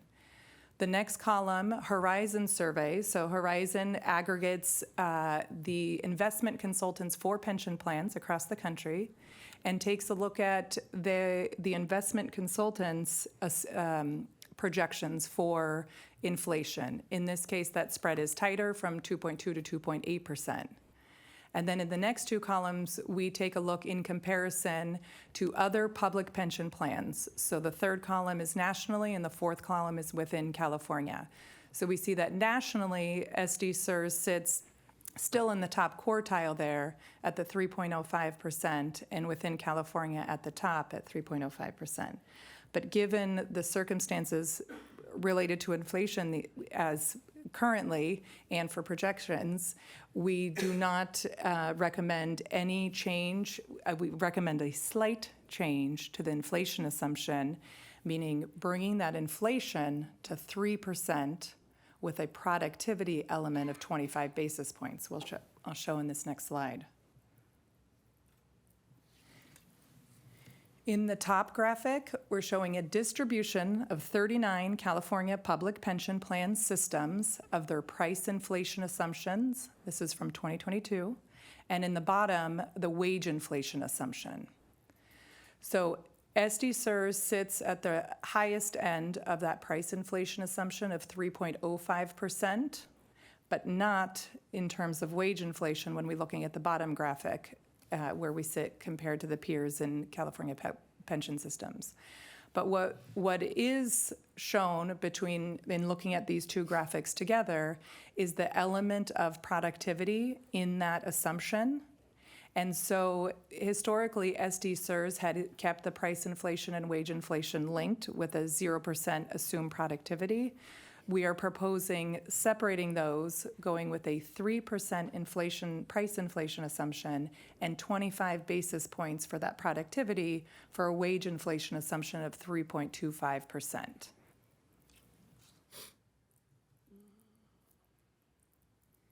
And finally, on inflation, taking a look at future yes. Does that, how do I interpret that? Does that mean we're in the most conservative range here for most California pensions? That's correct. That's correct. Mm-hmm. Thank you. Alice, these are not additive, correct? The One is a component of the other. yes, it's so a. When you're saying 3, 3.1 or in 3.5, you're not adding them together. And thank you for asking for that Yeah. clarification. Yes. So wage inflation is a component of the total. And in a slide where we summarize this, we show it separately. So wage inflation equals price inflation plus productivity, and not additive price inflation plus wage inflation. Yes. Okay. Thank you. Excuse me, will you be showing us the difference to the plan financially between the changes and the assumptions of what it does? Okay, thanks. Yes. Okay. Now, future expectations, this is turning to Aon, so to the plan's investment consultant, and asking Aon, what are their long-term expectations for inflation? So we have put together historically where Aon has seen that expected inflation, and in 2023, it's sitting at 2.3% compared to the assumed 3%. But taking into consideration this as well as what we saw in the prior slide with the other economic forecasters and the uncertainty of the market these days, this is, the inflation assumption is not, we're not recommending any drastic changes at this time. So we've already actually given you the answers during our presentation here. We're not recommending a change to the discount rate. And as Alice just said, we're recommending changing the price inflation down to 3%, but then adding productivity on top of it, making wage inflation 3.25. And due primarily to the COLA bank that's there, you're likely going to have your cost of living be 2%. And not see it go below because of the COLA bank. And the rationale for all these assumption changes really, we're still have significant uncertainties in the economy right now. And long-term trends have not yet been established, especially with inflation. And we don't ever want to see the economic assumptions chasing the annual expectation movements. And I think Alice had mentioned that as well. Do you mind me asking, what is the COLA bank? Sorry, hopefully I'm not the only one who doesn't know what that Great means. question. So every year, it was so written within the plan document. Is it plan document? Is it the city charter? The plan document. We, Chiron, prepare a letter for SDCERS that's presented at the May meeting for the July 1 COLA increase. And we take a look at CPI from one year to the next. And it's written within the plan document specifically which CPI indices we're looking at. And if the cost of living from the CPI index is above 2%, and the plan allows for a 2% maximum, you bank the difference. So, for example, if it was 3%, the max is 2%, then we get a bank of 1%. And seeing from a couple slides ago the volatility of inflation, those COLA banks have grown significantly. And so knowing that those banks have grown just within the recent years, to whittle away at those banks would mean that consistently would have to be well under, so that. Let me just add one thing. So if, for example, if COLA was, say, 1%, you wouldn't pay the 1% because you could dip into the bank because there were years where COLA was above 2% and use what's in the bank to bump that 1% up to 2. So you're meaning literally the trust is setting aside money, banking it to make up for later? Where does the money come from? The bank, the money from There's no money that's being transferred. It's just a mechanical exercise that says we're going to pay CPI, but the maximum is 2%. But anytime inflation is over 2%, we're going to keep track of that. We call it a bank. It's not money. Okay. So that when COLA is less than 2%, we can pay the 2% because we could use those years that it was above 2%. So it's just a. Okay. And the money for this is coming through setting appropriate assumptions, reasonable assumptions that bring in the contributions that meet the projected payouts. So given that the bank is now significant, we don't think you'll have COLAs less than 2%. That's. Yeah. Okay. So can I just ask a question on that? I'm sorry to follow up on that. Go ahead, Louis. You go ahead and I'll go. And maybe this is a question for Ted. It just suddenly dawned on me that this is like a reserve account. The COLA bank is. Do we have any? Is there an exposure in there for potential use of this money? It's not money. No. No. So if I can jump in, so. Sure. I really, I appreciate Alice's explanation and Brett's question. So really what we're doing is we're just tracking the inflation damage to the members. And we have a 2% limit that we can cover that inflation damage. And if the inflation damage is above that 2% limit, we just recognize that and keep track of it. And so if the inflation damage in any particular year is less than that 2%, we can go over and say, well, has the member suffered more than what we've covered already in COLA benefit payments? And then we can actually increase the current year, as Alice said, or Jean said, the 1% up to the maximum limit. No, I understand the mechanics on that, but where is that funding coming from? Because presumably that's increasing the money we're paying. It's coming from the assumption. That's why we're changing the 1.9 to the 2. So now we're saying we assume you're always going to pay 2. So there is advanced funding for a 2.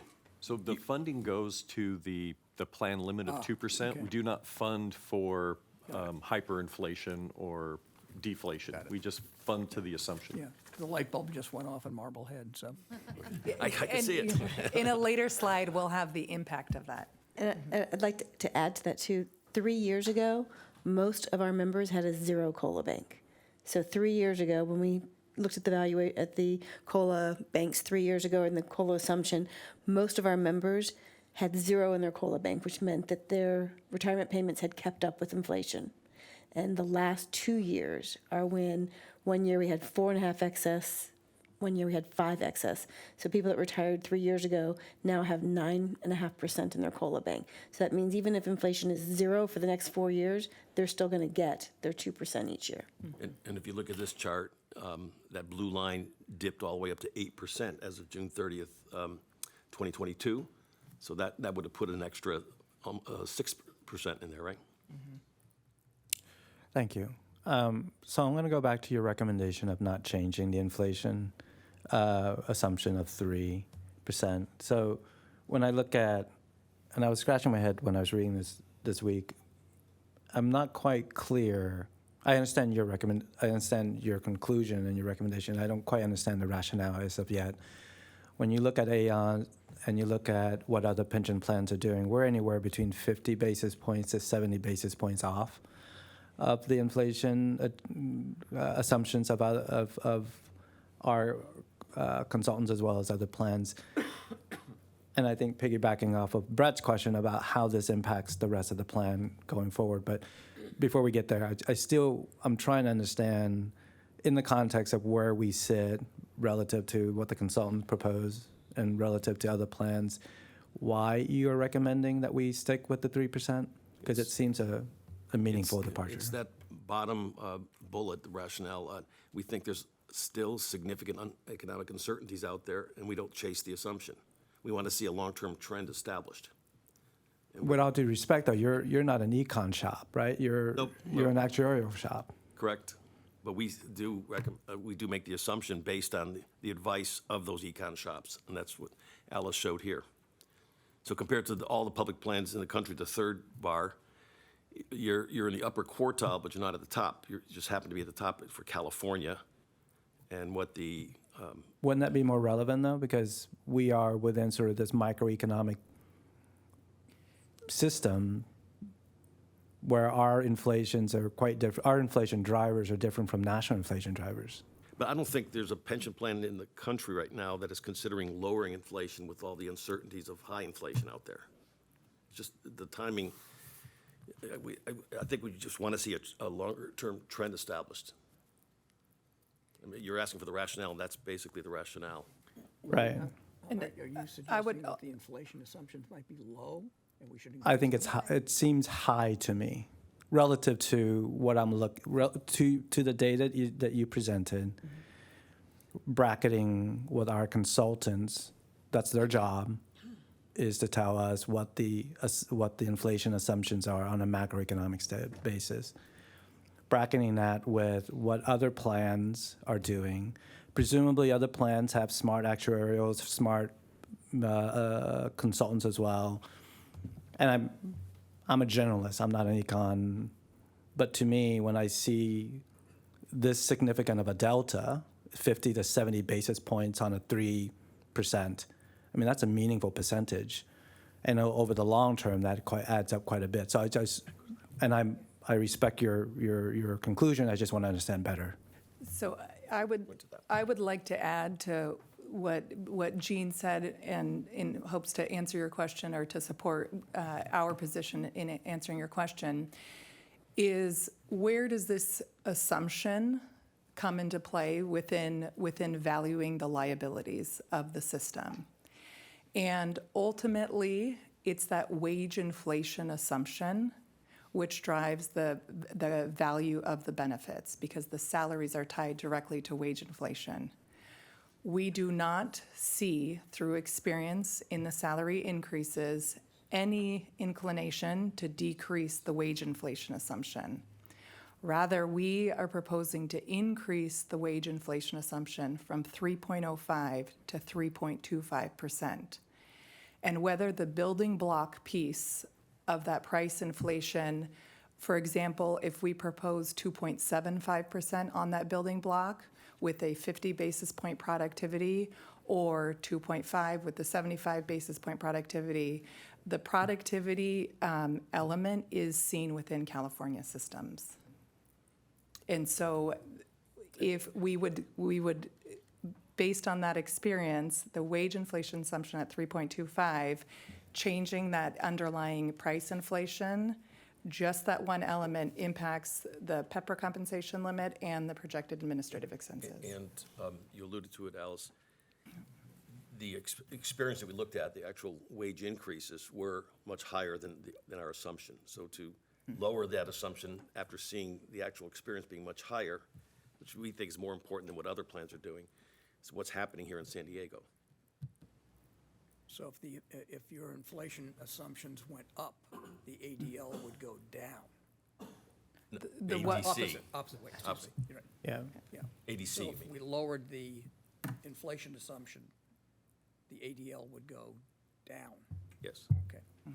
And that's to Brett's question of down by how much, right? So without knowing the magnitude, without knowing the materiality of this, without better understanding the materiality of what 50 basis points of assumption means, it's hard for me, and the way that my brain works, is to understand, like, is this material? Is this immaterial? And that would be, but. We're going to get into the cost impact, and Alice will probably fill in Great. with more information. And I think Chris is next. Thank you. Could we go back to the screen of the discount rate compared to peers? That was it, I think, right? So just looking at that, is it fair to say that the typical peer is somewhere around 7%? Yes. Okay. Steve, Katie, I was asking earlier, so Aon in May gave us long-term projections on what we could expect to as average return on investments over the long haul. And that was, as I recall, 7.68%. Is that right? Okay. And Karina, you're comfortable with that 7.68% going forward over the long haul? I believe that's a reasonable assumption given 30-year outlook for that asset allocation. Okay.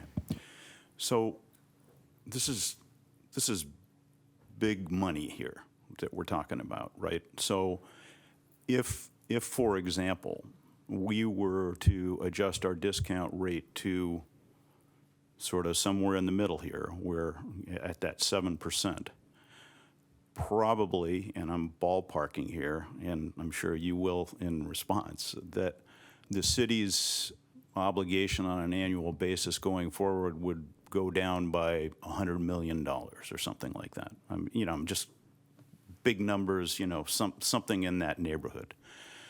The employees, the amount of money coming out of their paychecks would go down some amount of money because they obviously have to pay in accordance. And I cannot understand how we pay highly qualified investment advisors and a highly qualified CIO who have looked at our reasonable expectations for return over the long haul, and they're coming up with something over 7.5%, and you're essentially coming in and saying they're wrong. That's not reasonable. And like I say, this has major impacts on sponsors. It has major impacts on employees. And if we were to move this to 7%, that's still conservative relative to what our investment advisors are suggesting, right? And so, I'm lost as to why, and it's something of a follow-on to Louis' question about the inflation thing, but I want to focus on the discount rate. I'm just lost as why we don't respect our investment advisors to a greater degree in terms of putting together the discount rate. Okay, so if you look at the slide here, you see the investment consultants bounces around, and the blue line is your discount rate. And we want to see a long-term trend established. Just because this year they think it's 4.6, we're not going to chase that each year. And if you see this blue line, it pretty much hovers around the gold bar. So it's not an annual prediction. Right, but remember the 5 things you used to put together the discount rate? Yes. What did you tell me was the most important part? The expectations. Future expectations. But we're not going to change that every year based on what the expectation is that year. Well, but are you suggesting that the future expectation 2 years ago was somewhere near 6.5%? I don't think it was. It's in this graph. It's in the graph. Under It was. 2021, it was, yeah, so in 2021, 6.41, 2022, the expectation from Or A1 below was our assumption. 6.37. Okay, Yeah. but again, Just a year ago, it was 6.37. So in 1 year, they jumped it from 6.37 to 7.46. And it's just not standard, or it's not best practices in the actuarial world to just chase that annual expectation.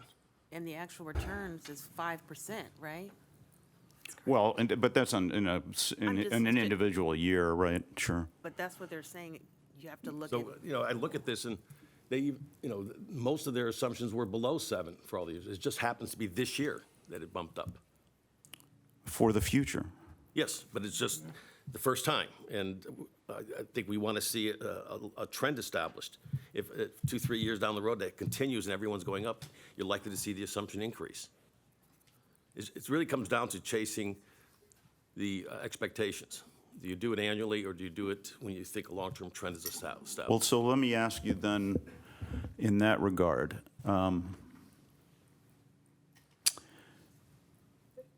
Aon comes back to us next year and says, yeah, that 7.68 it's good. We're still good with it. And then they come back the next year and they say the same thing. I mean, what will it take for you to adjust this with respect to what our investment advisors think is going to happen? If what you just said happens, there's a good likelihood we would start examining the possibility of increasing the discount rate. But we're not going to do it after 1 year.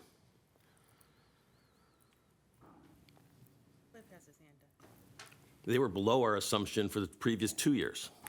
But what about the historic returns in terms of where they've been relative to the 6.5%? I think the historical returns are almost right on with your discount rate. That's what this chart is showing. Okay, that's not what I've seen, but okay, I won't argue that point. Cliff, sorry. What is our funded status through this period? And don't we have a plan over the next fill-in-the-blank years to get close to 100% funded? Yeah, we have a chart coming up. Well, but I think it's relevant here to tie the data together, perhaps. we're at 70-some% funded, right? We have that at And the we're, end, Alice, don't we? right, and we used to be a bit higher. There are wage increases of significant magnitude that have been announced and will be implemented over, 3 years at least, that we know about. So if nothing changes, our funded status will decline.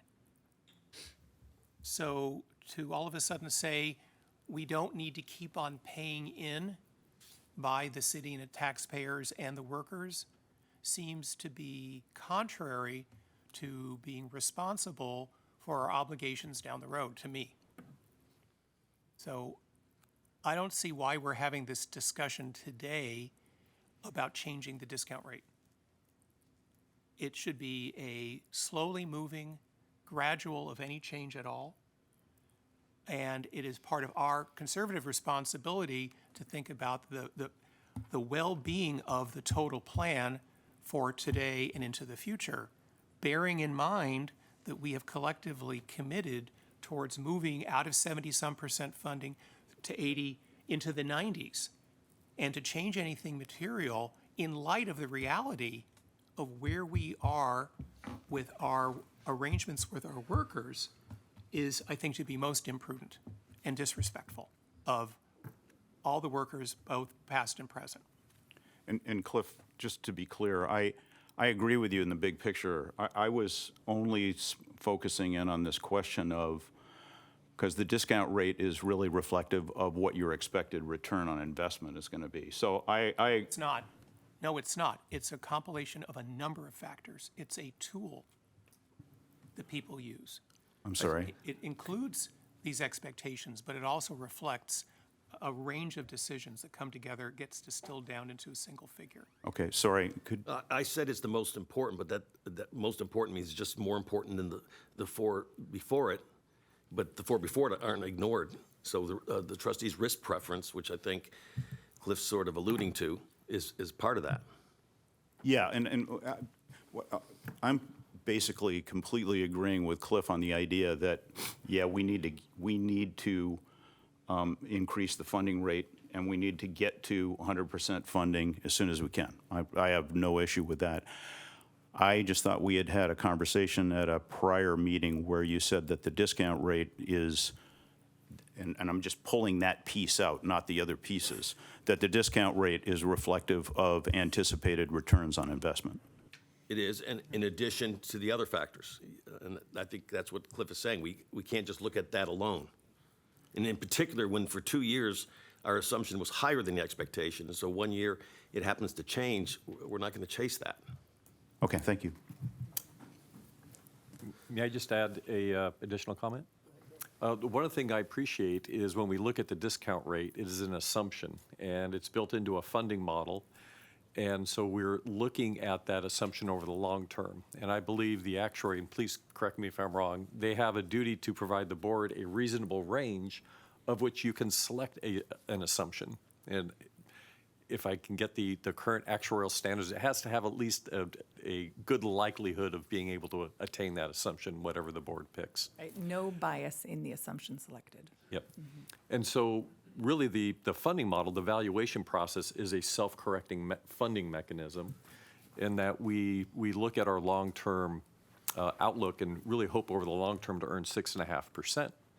Some years I think we're going to exceed that, and some years we're not. But that funding model will actually build in that gain or loss and spread it over time, because one of our funding objectives is stable and predictable costs. So to me, whether you're picking 6.5 or 7, it's important, but whether or not you attain that, you still smooth that in. And so, we talk a lot about the impact to the funding of the plan. It's, would you like good news or bad news? I think I'm taking this out of Chiron's. They've used this before, is that would you rather set your rate at the high end of the reasonable range and suffer investment losses, actuarial experience losses, or would you prefer to be at middle or more conservative and actually experience potentially more investment gains than not? So it's a self-correcting mechanism that you just really want to be in that reasonable range. And I feel very confident in our 6.5%. is within that reasonable range and is attainable over the long term, which is very, very important in funding of the plan. And I showed earlier this slide, it's showing since 2008, our assumptions for investments was less by $323 million than assumed over that period. And for liabilities, it was more than $500 million increase in the UAL because the assumptions weren't strong enough. And that's why we strengthened the assumptions after 2008.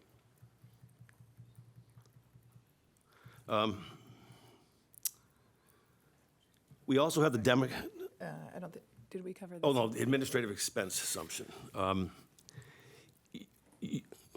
which was, we're proposing that we increase the administrative expense assumption to the same price inflation that we just discussed, at 3%. And what we had done in the past is we had looked at what the prior year administrative expense was, what the 2-year average was, what the 3-year average was. And if we applied the current assumption to develop the 2025 assumption, which would be the 3-year average, and we apply 2.5% to it, we'd end up with, for the city, $12.2 million. That's well below the $14.095 million that was actually occurred in 2023. And so what we're proposing is to bump that to fiscal year 25 by an annualized rate of 3%, producing an assumption of 14.7.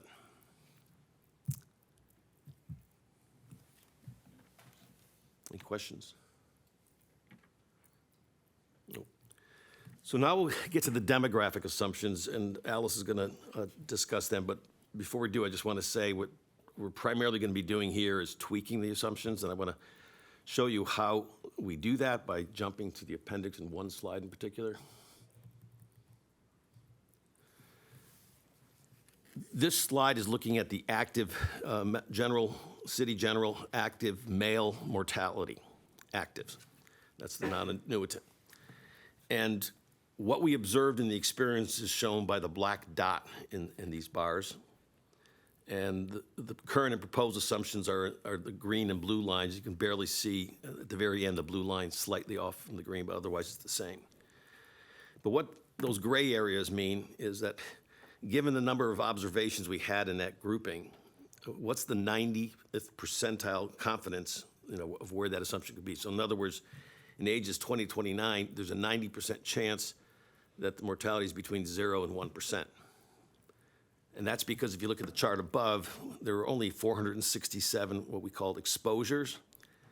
With the plant closure, there are very few people in that age group. But as you move on to age 30, 39, 40, and the next grouping, the gray bars are smaller, so we know we have more confidence in what the observation is. So this is done for all of our demographic assumptions. The appendix is loaded with different charts just like this. And that's the basis upon which Alice is now going to explain what we're doing. Great, thanks. So when we talk about demographic assumptions, that's when we get to the membership and we say, what are the members doing? When are they terminating? How many go out on disability? Who makes it to retirement? At what age are they retiring? What does their salary look like when they achieve retirement age and their benefit is calculated? How long are they going to live and how long are they going to be collecting these benefits? So all of the actual behavior is encompassed in the demographic assumptions. So when we look at demographic assumptions, similar to the economic assumptions, and actuarial assumptions are a long-term vision, a long-term assumption of where the plan is headed. So if there's a period of time that's an anomaly to where the plan has been, we take that into consideration as well. So during this period, this experience study, there are 3 new years in this experience study period. So these are the COVID years, 2020, 2021, 2022. Our prior experience study was 4 years prior to that. We had another tranche of experience. So in order to not put all of our weight on what's happened in the last 3 years in terms of retirements, in terms of terminations, disabilities, et cetera, this study covered a 7-year period for all of the assumptions.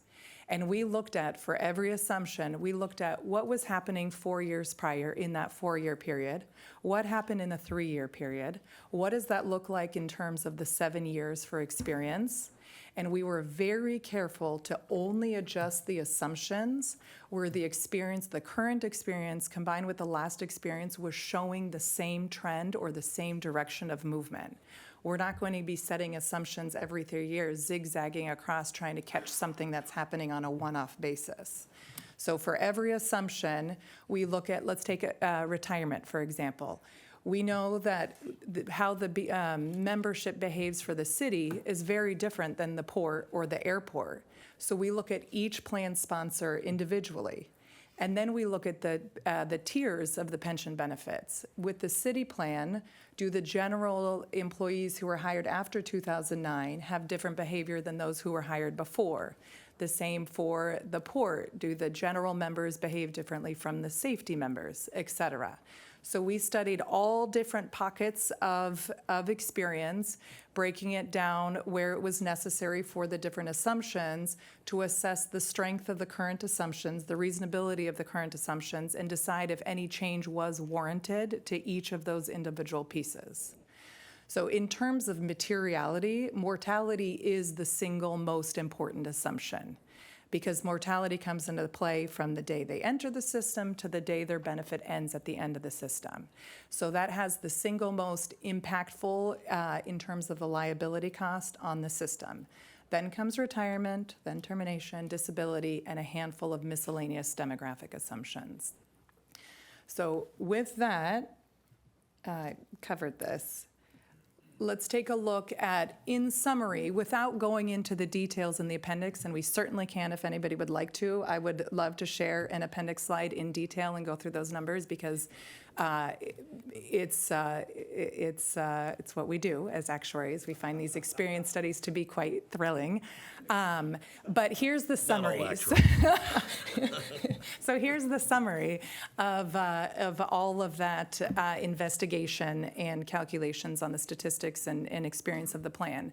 So for mortality, mortality is always a big ticket item, topic of conversation. What was happening during the COVID years? How similar was that to prior years? The experience for your plans, there was very little impact to the membership.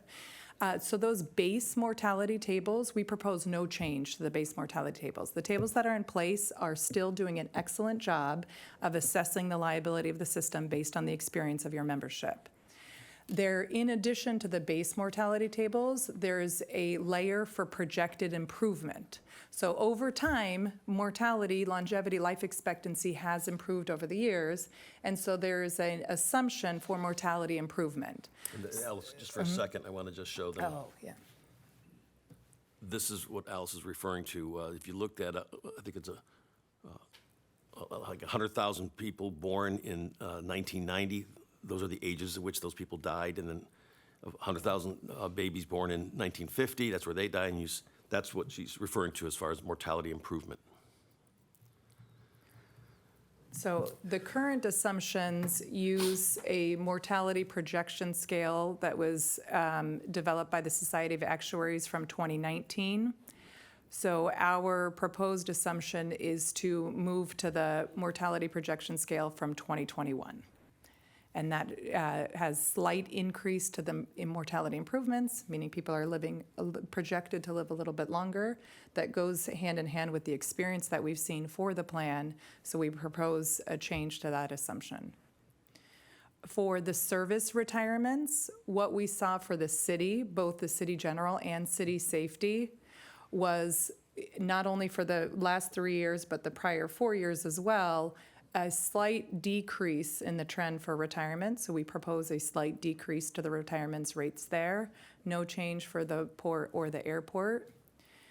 Terminations were very different in the, sorry, go ahead.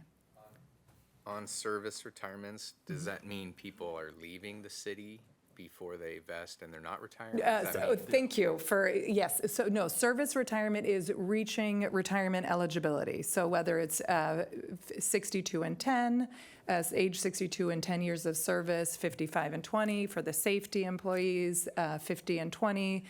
When they reach retirement, are they retiring? Or are they staying around longer and continuing to work? And this is saying they're staying around a little bit longer. In terms of termination was all over the place for the plan sponsors, for all three, but very different from what we saw the 4 years prior.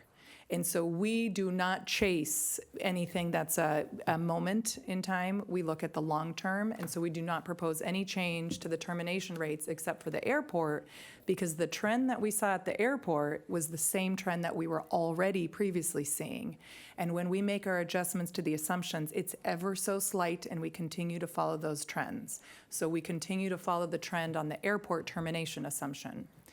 Disability retirements, if you go to the appendix and take a look at the disability retirements, you may ask yourself, why do we not suggest a change? Again, similar to termination, what we saw in the last 3 years was drastically different from what we saw the prior 4 years. And so in aggregate, over the 7 years, we do not recommend a change to the disability retirement assumption. Yeah. And I don't know if it's included somewhere else here, but the members coming into the city, we know that we have recruitment issues, which is, we have a change in behavior, which created the need to make some of the equity or salary increases, the significant increases that we're seeing. How does that recruitment or, getting enough members into the system play out, or how is it shown here, such that we're going to be able to have enough to pay members on the other side of this? I don't see the recruitment aspect here. Do you mean, by recruitment, do you mean the fact that you have to pay more? Right. Do we have the same number of members coming in as we've seen historically to be able to support the funding needs of the plan? We're assuming that the membership stays level. That it's a level membership. And so, but when we do have some of our historical membership charts, there's a gradual increase over time, especially the airport, for example, is an easy one to pinpoint. The airport is a smaller system that had been gradually increasing over time. So they're much less mature, as we say, in terms of their pension plan and funding than, let's say, the city that has been long established. With the city being closed to general members for the last 10 years, that has played into what we're seeing as well. But overall, we assume for the open tiers a steady population, and we actually use the wage inflation assumption to maintain the population, assuming they grow at a 3.05 at this time assumption on that wage growth. So we assume, so you're saying that the assumption is that the member population is going to remain stable and we're not going to see a decline? Correct. Except for the closed city plans, which are now reopened. So we had taken for the city general, or I should say not just general, because also lifeguard and fire, for the closed tiers for the city, we were reflecting a declining membership, and we were setting the assumptions based on that based on that payroll decline. But for the open tiers, it's based on a steady. So, Bobby has it. Wait, Bobby. You look at the actual data, you haven't seen a decrease in new hires? I'm flashing to the open tiers, trying to select those. I'm trying to think, the valuation results, so that we presented, we saw an increase in actives across all the tiers, except for there was one group. And I don't have that count committed to memory. Yeah. It's a little confusing because the press has been reporting that was the reason for the pay increases, is that they were losing so many people and no one was hiring in, but you actually haven't seen that in your data. The membership trend? Yeah, I'm trying to, let me see if I can. Right, that's what I was alluding to, is the high vacancy rates that I'm talking about. We don't have a membership trend graph there. No. We don't in.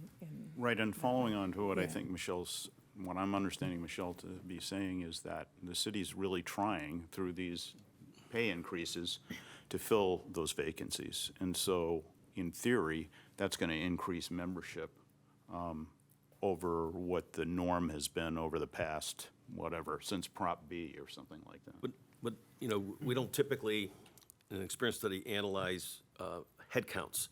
So when the head counts are not level, it corrects itself. Greg said it earlier, it's a self-correcting process. So now you've got the extra people, and the next valuation will pick up the cost for those people. Right.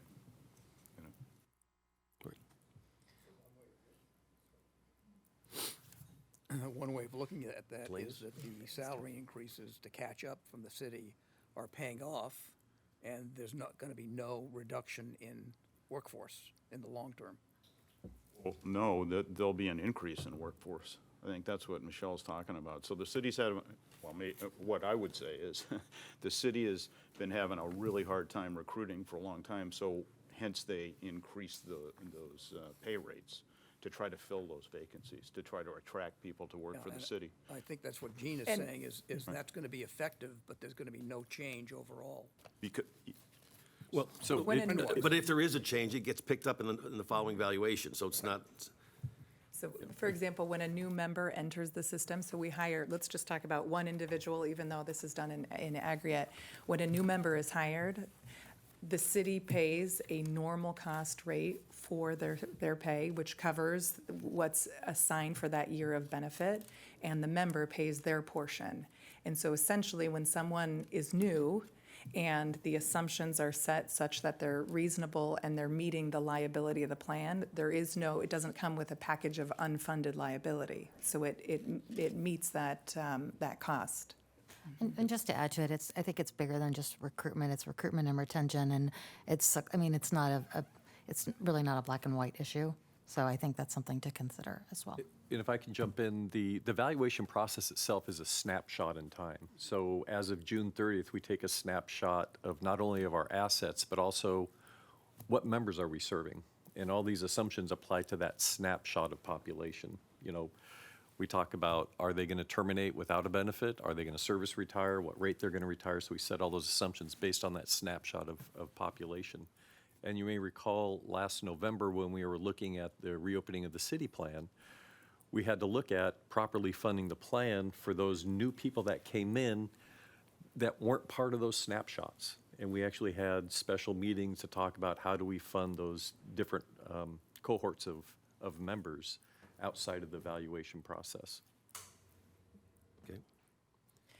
So to finish off this table, salary merit increases based on experience, propose no change for the city, propose a decrease for the port and a decrease for the airport, just slightly on their ultimate salary.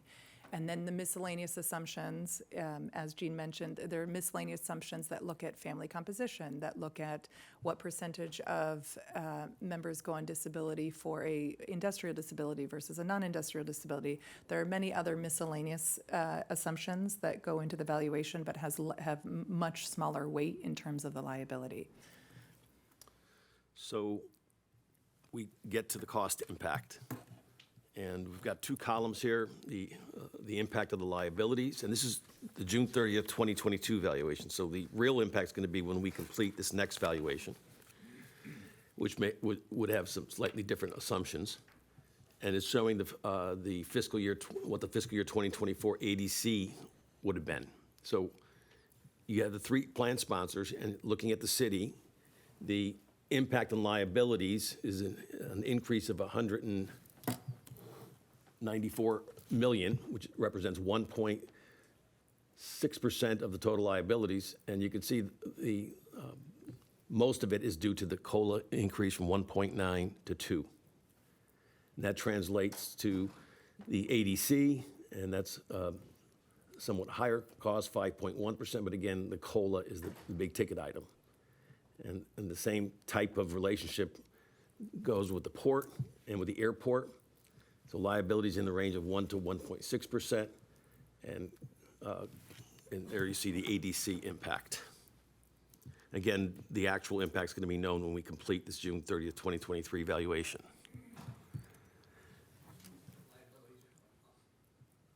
Like, yes.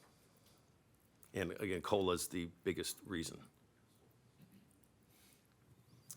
And buried inside the COLA would be the inflation assumptions. It's just the 1.9 going to 2. So the inflation assumption is actually above that. You've got a cap of 2. Got it. So that assumption doesn't impact. It's the mere change from 1.9 to 2 that does it. Gene, the other way, these valuation increases are just for 1 year, not the entire life of the plan. Is that correct? The entire life of the plan would be that actuarial liability column. The one on the right. The one on the left. The left-hand. Excuse me. Yeah. So then this would create, like, on the table we've seen before, all the different, when assumption changes happen, there's a new layer. So then that layer would be 194 that gets amortized, or over how many years does that get? 20 years for 20 the years? assumption Okay. changes. So finally, in July, recall, gave a presentation on amortization of the unfunded liability, and we talked about glide paths and floors and level percent versus level dollar. I know the city has made a formal request to staff to look into this again. And we had said in July, it makes no sense to make any recommendation then because we knew the experience study would be coming up with new assumptions, and there'd be a new valuation, and the Prop B members would be coming in. So 3 significant changes. And so when we come back in January, we intend to update those numbers that we had for the various amortization methods. And the scenarios that we're looking at are 8. 4 of them continue with the floor, and 4 don't. And two of the, well, the first one is the status quo, no change. The second one is let's reset and it has the first one has the current layers. So there's a table and report with a bunch of different layers. The second one here says let's go to level percent of pay for the non-police members. Currently, their amortization is level dollar.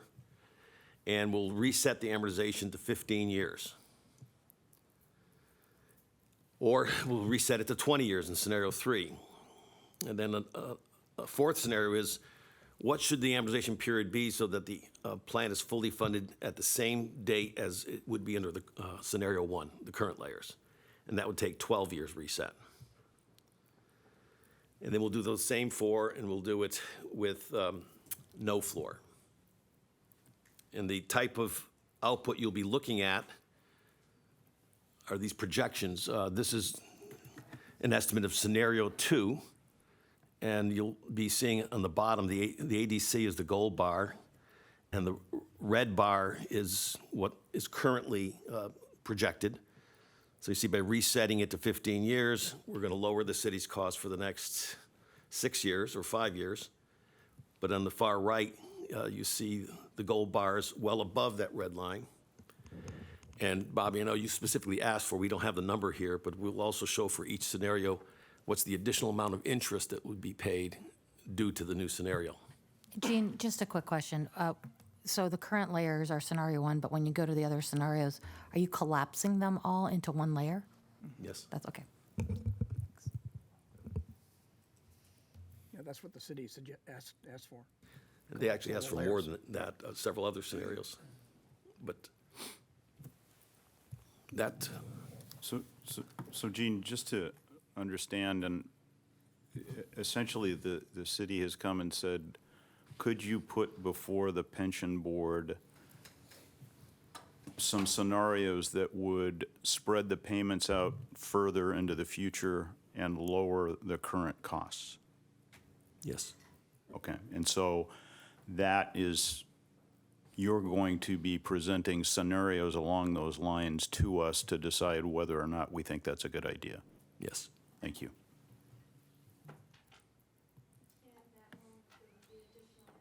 Yes, you see on this chart, we have the word X, that number will be filled in for each scenario. And it'll be based on the latest valuation with the new assumptions. Next year's valuation will have will have many more assumption changes, won't it? I mean, I'm wondering if it's too early to do this. No, we're recommending these assumption changes that Alice just walked you through. So when we do the 23 valuation and present in January, we'll have those assumptions in place. Okay. And then in that January, the results of the valuation that'll come in January, we'll have Prop B members who had since been reinstated in the system July 9th, so they were not in these 2022, but they will be in the next batch. Okay. And also any of the currently negotiated pay increases will be reflected as well. So there's a handful of items that are still coming that we know are happening. So to have reset or done any study on should we change the amortization at this time would be premature, knowing these other changes are coming. So you'll take the new Prop B members and use these revised assumptions? Correct. Yeah. Right. Because Gene, so you've talked quite a bit about the good cliff, right? And the good cliff is projected to come somewhere in the mid 30s, right? Yes, And- late 30s, Yeah. 37. Bad cliff? And, well, no, yeah. I don't know, ask the lemmings, but I think they would say yes. But really what the city is essentially saying is, number one, push that cliff out some distance in the future, and in doing so, reduce our annual costs between then and now. Yep. And if you recall in July when I presented amortization options, I was showing you what the cliff looked like when we projected it back, I forgot, 10 years ago. And, Yeah. You saw the cliff always moving. Right. Yeah. No, you made a point that predictions do not always reflect reality. Or actuaries aren't good at predictions. And just to add to that, it's not just extending the cliff, but we'll also look at shortening that period as well, just in one of the scenarios, so. Well, it's shortening so that it's fully funded the same year. So it continues to fund at the same time, just simplifying the complexity of the current amortization policy. Mhm. That's all we have.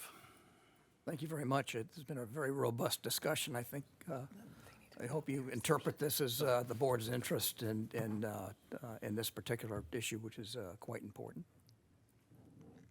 Do any board members have any further questions or observations on Jean and Alice's comments and observations? I had one quick one, sorry, on slide 4. Everyone probably already knows this, but I want a clarification. The blue bar is liability experience, the green is investment experience. I imagine those are losses, the 323. So what's the difference between liability experience of 557 and versus the investment experience? Well, liability experience could be people lived longer, so there was a liability loss. People retired earlier. Salary increases. Salary increases. Okay. Thank you. I have one more question for you, and this might be opening a can of worms, but I'm just curious. It looks like for a long time now we've had that about 3.05% assumption for inflation. I'm just wondering how the COLA 2% number was arrived on. Was the inflation estimate back then closer to 2, or how do we arrive at that number? 2% is the COLA increase because you have a cap of 2%. You can't. It's because statutorily or your rules say you cannot pay more than 2. Gene, can I jump in? The 2% is part of the plan design that was established by the plan sponsor. Gotcha. So it's not meant to mirror or track inflation at all? No. Okay. Thank you. You see that come up in the COLA bank. I'm sorry? You'll see that resulted in the COLA bank. Okay. So hearing no further requests for discussion, can I have a motion and a second for approving the 2023 actuarial experience study? So we've moved by Cliff and seconded by Brett. Let's go ahead and vote.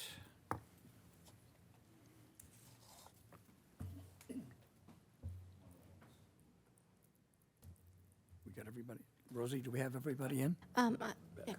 Now all votes are in, thank you. With all votes in, this motion passes 12-0, Mr. President. Good, thank you very much. Jean and Alice, thank you very much for your very in-depth and insightful discussion, and I appreciate the comments on the board to help clarify everybody's understanding of the materials, and we look forward to seeing you in January. Thank you for having us. We'll be back, yes. So that finishes our business operations agenda. Are we okay on you? I think we are, right? Okay, no. We're going to go to Disability Committee. Before I do, any other bio break requests at this point? Okay, let's, can we do this quickly, Michelle? No, go ahead. No, go ahead. Okay. We'll come back in about 10 minutes. Okay.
Do we have a quorum to start? I know a few people are probably still in the facilities. Here we go.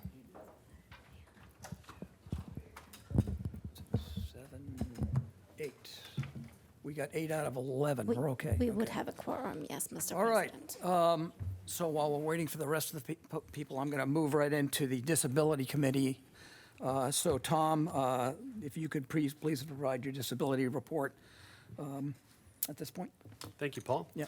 The Disability Committee met yesterday, and before I review the action items and make a motion for the consent agenda approval, are there any action items the board members would like to pull for discussion?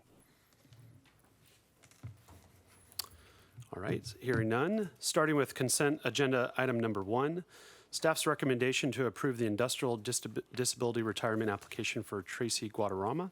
The committee approved this application for industrial disability retirement as her application was supported by evidence of being permanently disabled, her disability being attributed to her work duties, and her disability caused the need for her leaving city employment.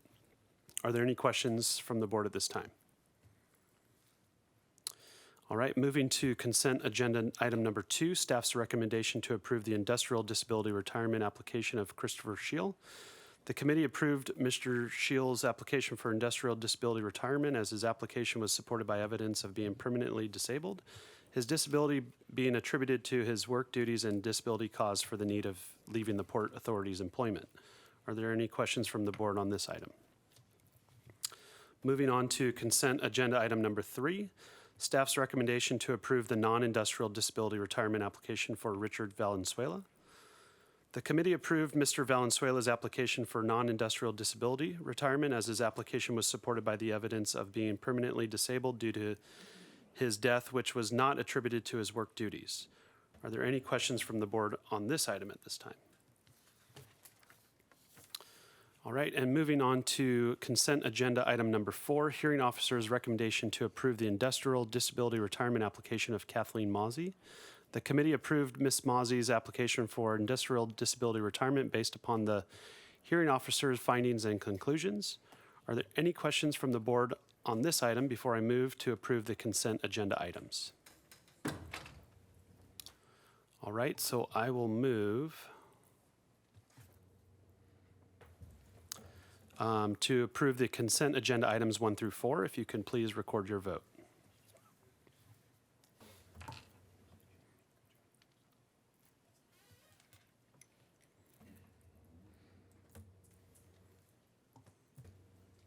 And with all votes in, this motion passes 11-0. And I just want to note that Louis has left us for the day, and so therefore his vote is not recorded. Thank you. Staff provided a disability status report, and it's available in the board agenda package. The disability report provides an overview of the disability application review statistics, highlighting the caseload, and it is in good shape with all cases within the 18-month processing window. Are there any questions from board members or staff at this time? All right, Paul, back to you. Thank you very much, Tom. Let's move on to the Business and Governance Committee. So, Bobby, if you could please provide your committee's report, that would be great. The Business and Governance Committee met yesterday, and before I review the action items and make a motion for the consent agenda approval, are there any action items the board members, any board member would like pulled for discussion? Yes, this is Lisa Marie Harris. I'd like to pull the charter policy rules. I just have a question on the red line document. Is it just a question? Maybe you can. Sure, I can ask the question. So there's a red line. It says the president may replace a committee chair at any time. And I was just curious, would there be any cause for that? I mean, let's say a committee chair is doing really well and maybe the chair just doesn't want that person there. They can still just say, I don't want you to be the committee chair anymore. I just want to know what kind of qualifications for that change. Sure, Lisa. Or what kind of recourse or Thank you. discussion or. Yeah, thank you for the question. Your process, yes. So the way the policy is written and been for as long as I've been here has been that the chair the president is able to appoint the committee chairs and board members to each committee. And it hasn't given any details about removal, length, anything. And so we're just trying to make the rule a little bit more specific. But you're correct, as recommended, it's that the president can remove a chairperson at his or her discretion. I think that could be for any reason, some maybe more positive reasons and maybe some other reasons. But I do see your point in that. Can we put something more some guardrails around that, or? Greg, you have suggestions? Yeah, but I concur. I noticed that I was going to have to stay really close to Paul under these new rules. So there's a lot of good flexibility in having, that's the presidential duty. So what you do is you, as a group, you agree that one of your members will serve as president for a year. Mm-hmm. And based on their behaviors, will they get a second chance at that? So it really is just having, as Harvey Lederman mentioned, trust amongst you and how you behave as a group. So to me, when we were discussing this and trying to be a little bit more explicit rather than implicit with regards to the president, we thought it would be good to be just a little bit more explicit on what does it mean if you can appoint, you can unappoint, or you can reappoint. There is really no term limits for committee chairs. Mm-hmm. We found that when we find a good committee chair and they're willing to serve, having their continued service rather than term limits or anything of that nature works best. So it really is up to this body whether they want to put guardrails on it or how they want to govern themselves. But I think it's really a collegial and trust-based system that we're all going to work nicely together. But if we trust each other, why do we even have to have that language in there? In other words, why would you remove somebody? I think for clarity, Lisa Marie, to be fair, if someone was a chairperson and they were removed, I think the question would be, are they allowed to be removed? And I think for the sake of this board, I think that clarity helps, and your vote will either approve that or not. No, I get it. I just would hope that we wouldn't replace a committee chair that's doing well because we're leaving it solely at the discretion of the president. Would it help if we added the clause with cause? My thing is that is subjective. So to me, I'd like to keep things simple and easy to understand. So if you want to have, your president serves for a term, mm-hmm. and the president can select one chair during his term. That would be one thing, is just to link the chair term to the president term. I mean, there's different ways. That's fair. There's different ways, but again, it's just how this body wants to operate. So are we talking about changing the language of that motion? Yes. Not the motion itself, but changing the wording Wording of the policy itself. So Lisa So Marie. let's pull that one, okay, so that we can go ahead and with the consent agenda, all right, for numbers 1 and number 3, right? Oh, no, it's the calendar.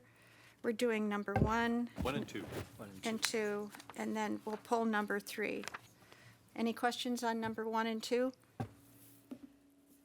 Just a question on 1, we were going to adjust dates on that calendar for November.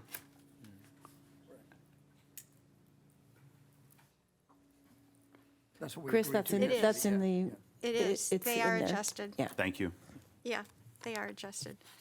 Okay, so do I have a Just to motion? clarify, Madam Chair, are we voting separately on item number 3? Yes. Yes. Okay, but currently we're voting on consent 1 through 2. Right. Correct, okay, thank you. And Bobby, if I could just jump in, I just wanted to clarify for the meeting calendar. At the committee meeting, we looked at the November meeting date, and the committee agreed that we would move the November 2024 committee meeting dates to November 14th and November 15th. And so we'll redistribute a meeting calendar that has been updated from what's in your board package. Okay.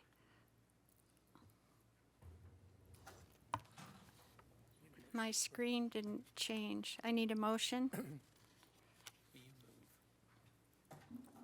There it is. Okay.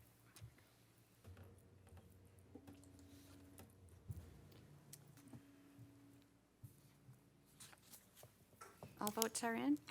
And with all votes in, Madam Chair, this motion passes 11-0. Okay, perfect. All right. Let's move to item number 3. Will you please allow me a moment to get the motion together, please? We're going to ask Johnny to work on it, changing the language. Is that what the board wants? Do you want some suggested language? Let's discuss it. Okay. Can I, Lisa Marie, to understanding what you're getting at, how would it be if it was written in a way, the way that it is right now, but the board president would be expected or required to detail the reasons to the full board? That's fair, too. Just right now, it's just, Right. it could be any. I'm just trying to come up with something that addresses what you're I talking think about. Johnny was going to try to come up with something, weren't you, Johnny? Sure. Right now, the recommendation says the president may replace the committee chair at any time. Lisa Marie, I think what you are suggesting is we could piggyback off the prior sentence that says the president appoints the chair of the Business Governance Committee, Disability Committee, and Investment Committee, and we can say the committee chair shall serve a one-year term. That's fair. Mhm. Is that And then- your? And then they can reappoint, right? Yes. So you're taking away the ability for the board chair, for the board president to remove a chair?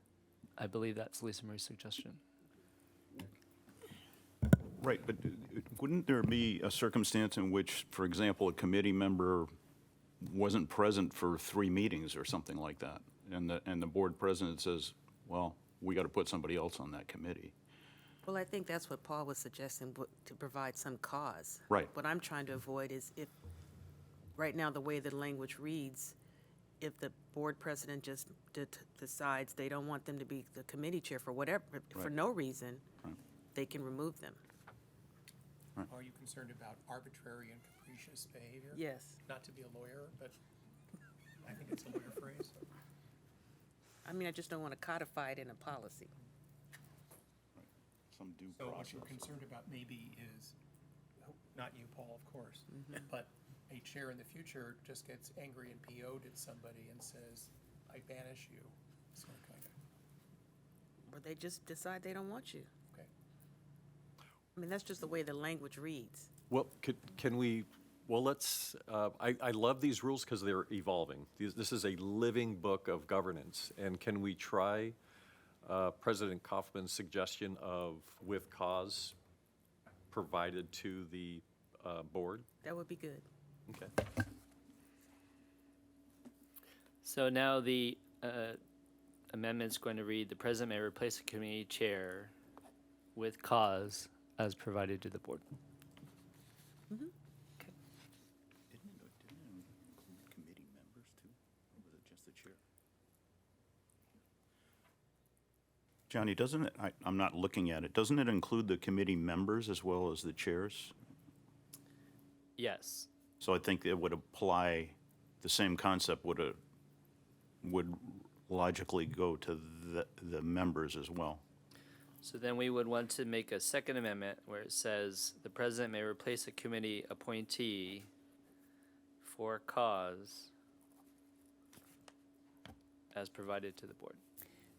So, I'm sorry, I'd like to make a comment on that. So you have a situation coming up here at the next board meeting where you're going to have a brand-new board member. So if at that point it's determined that this new board member should be on this committee because that's where their experience is best suited, but that committee's already full, you're going to have Paul sit and explain to the entire board why he's moved all the players around every time that happens? So, okay, I just want to make sure I'm clear. It seems a bit onerous to me. for, I think what you also raise is the chair needs ability to appoint people. Because if there's an ability to remove for cause, you also need to be certain that it's explicit that, this new person comes on and you've got, he or she would be in a committee that would number, 11 out of the 13 of us. You need to sort of reshuffle things. That individual needs that flexibility. Just want to be, if we're going to make things explicit. I believe this originally came from a situation where we didn't have, we had to cancel a board meeting because we didn't have a quorum. Yeah. And we were talking about, well, gee, maybe the president ought to have the ability of temporarily assigning somebody onto that committee. So And that we that can language avoid is, the- and that language is in there. Yeah. I don't Yeah. have a problem with that Yeah, language. and then this piece came up as well. Yeah, I'd like, if we can separate these two out, because I would be in favor of the first and not in favor of the second. So I don't know, like, as a motion, can we separate them out so we can vote on them? Are you talking about the chair versus the member? Yes, I would, yeah. So you're in favor of the chair being The weak? language that they want to amend for the I chair. was just talking about the committee chairs. I wasn't talking about the chair not being able to move members around. Oh, okay. Well, then I misinterpreted that. I think, Natasha, thank you for your point. I think procedurally, the most proper way to go would be to follow Lisa's motion if there's a second, and Lisa's motion is to then make the only change to the committee chair that they can serve until removed for cause, as explained by the board.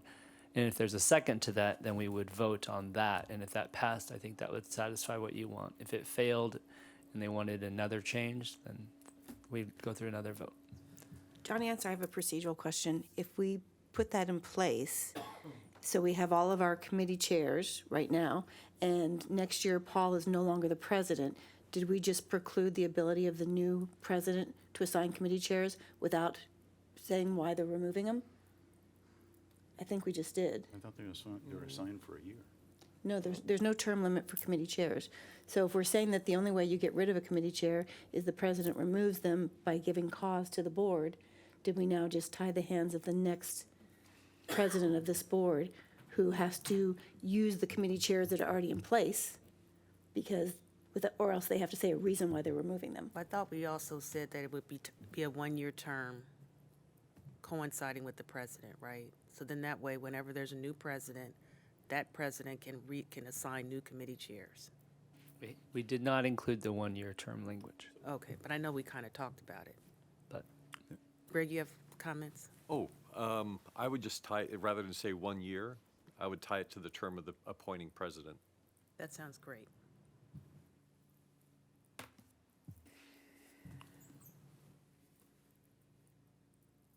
Marcella, you have any other concerns? No, thank you, Lisa Marie.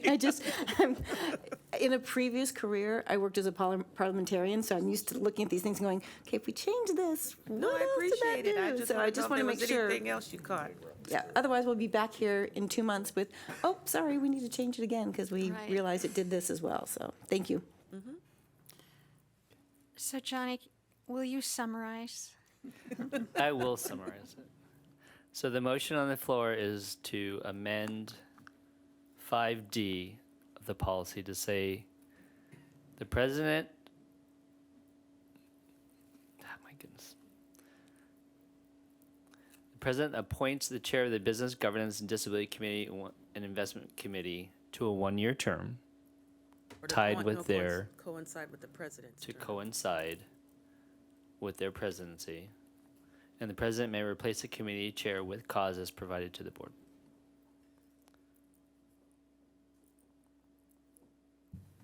All right, I would need a second. Would someone please assist me in the motion verbiage? Yes, it would be. Okay, thank you. It would be the motion that's listed on the agenda with the words "as amended" for the So motion to approve Board- staff's recommendation. amend the board. Well, you could just leave it as is. The board's given us directions, Yep. and Well, if you hear of any boards, put my name in. So if I just may, That's fine.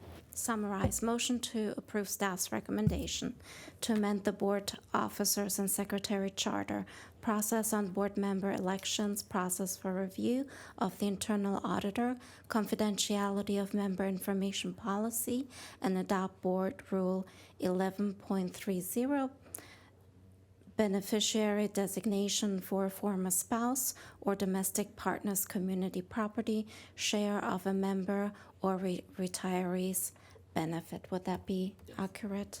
Okay, thank you. Then we would be ready to vote. Pardon me, the system is giving me a hard time.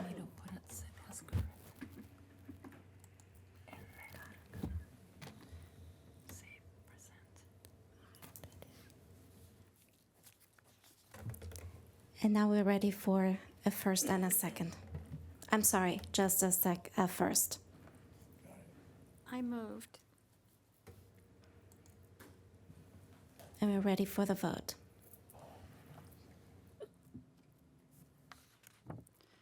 Well, we stumbled through that well, didn't we? Got that taken care of. And Good. just for the record, Madam Chair, with all votes in, this motion passes 11-0. I apologize for interrupting. And I appreciate the board's time with this. Thank you. Well, I appreciate you bringing that up. When I read it, I thought it sounded harsh. Thought, oh, did I do something wrong?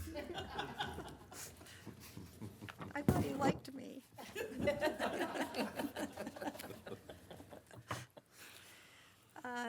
So that's all of our action items, right? Yeah. Other than that, we heard reports from Member Services and Benefits Administration and IT. And we had written reports from all of the other areas, and those are all included in your board packet. Do we have any questions? Other than that, that's the end of my report. Thank you very much, Bobby. That was easy. So I believe we're going to move on to the Investment Committee at this point. So Clifford, if you could please provide your, hope you're not having a bad day today. I think I'm a good Cliff today. Thank you, though. Hello, everyone.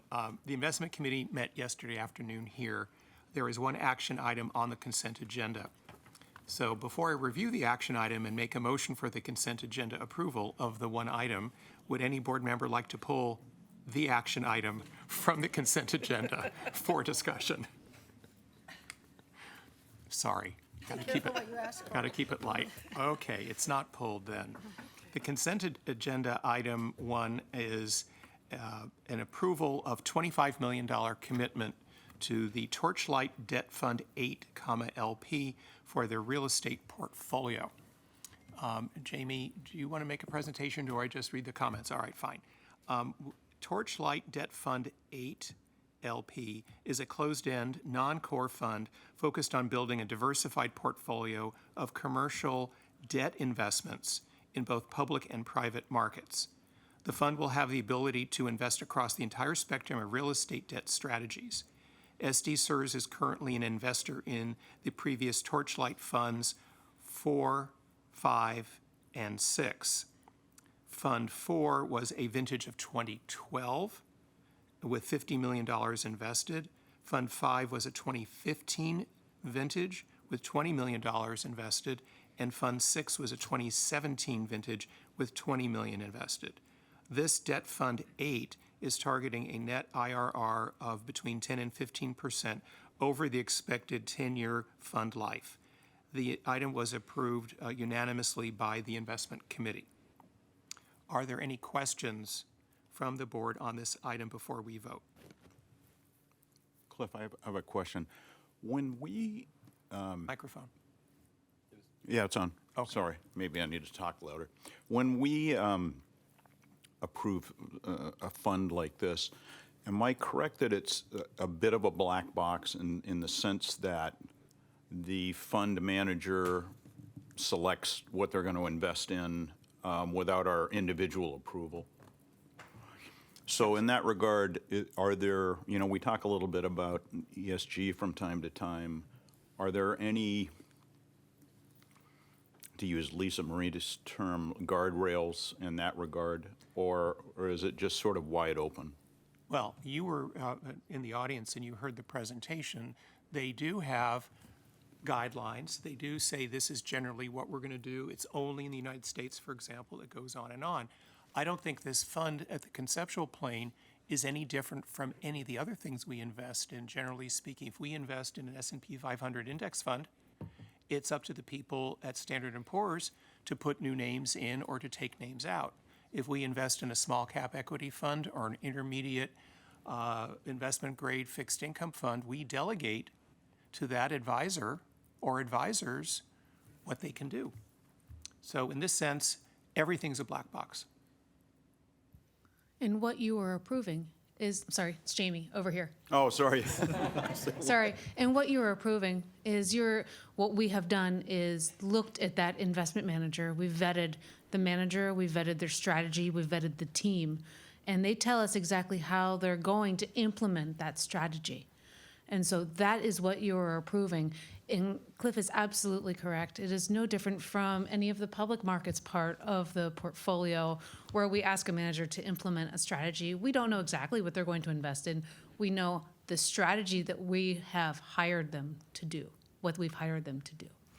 I'll just tack on, it's not exactly a black box. We do allow the GP to select, the general partner to select the investments, but in this case, we would be joining, they've already had a first close, and they've already invested some monies, so they've already put to work some monies in single asset, single borrower, CMBS, or commercial mortgage-backed securities, Freddie Mac K series. So those are more public. And then on the private side, a Charlotte multifamily property, as well as Chicago River North multifamily. So in other words, there have already been some investments made in this fund amounting to $858 million. That's their commitment already from their first close on December 1st of 2022. Karina is absolutely right in bringing this up, and thank you for that background. Just for everyone's benefit, the expected size of the fund in toto, since there will be several closings, and what she's referred to is the first funding over time, it should close out at, they expect, $2 billion. So there's a lot that we don't know. I think it's important here, as I've tried to allude in my earlier comments, that this is not the first time SDCERS has invested in a similar fund managed by the people at Torchlight. And I think that's also part of the larger process of identifying managers to which we will delegate responsibility. Thank you. With that, have a motion to approve. I don't need to do it that work myself. So, Rosie, we have a motion. We don't need a second. So could we open things up for a vote, please? Yes, you're ready. The system is ready for your votes.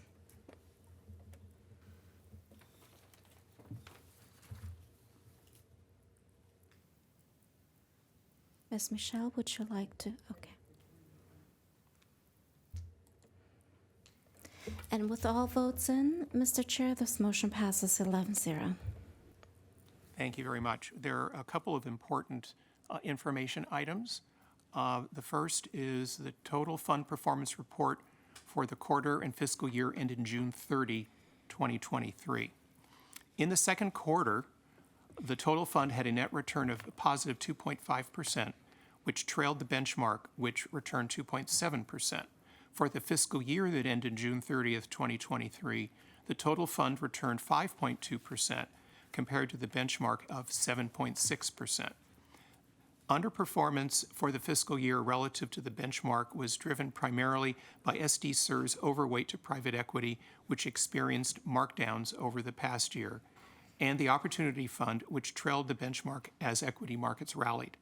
The benchmark approved by the board in May for this allocation more closely aligns to the underlying investments in the Opportunity Fund, which should reduce tracking error to the policy benchmark. The approved benchmark change will be reflected in next quarter's performance report. The second information item related to a real estate performance report for the quarter ended March 31, 2023. And as was noted yesterday in the investment committee, given the nature of real estate investments, there is a structural lag. So that's why it's March 31 and not June 30th, and we'll continue to see that type of lag going forward. The SDCERS real estate portfolio returned a negative 2.7% net for the second quarter, outperforming the benchmark, which returned negative 0.3%. Over the past year, the real estate portfolio slightly outperformed its benchmark, returning a negative 3.2% compared to a negative 3.4% for the benchmark.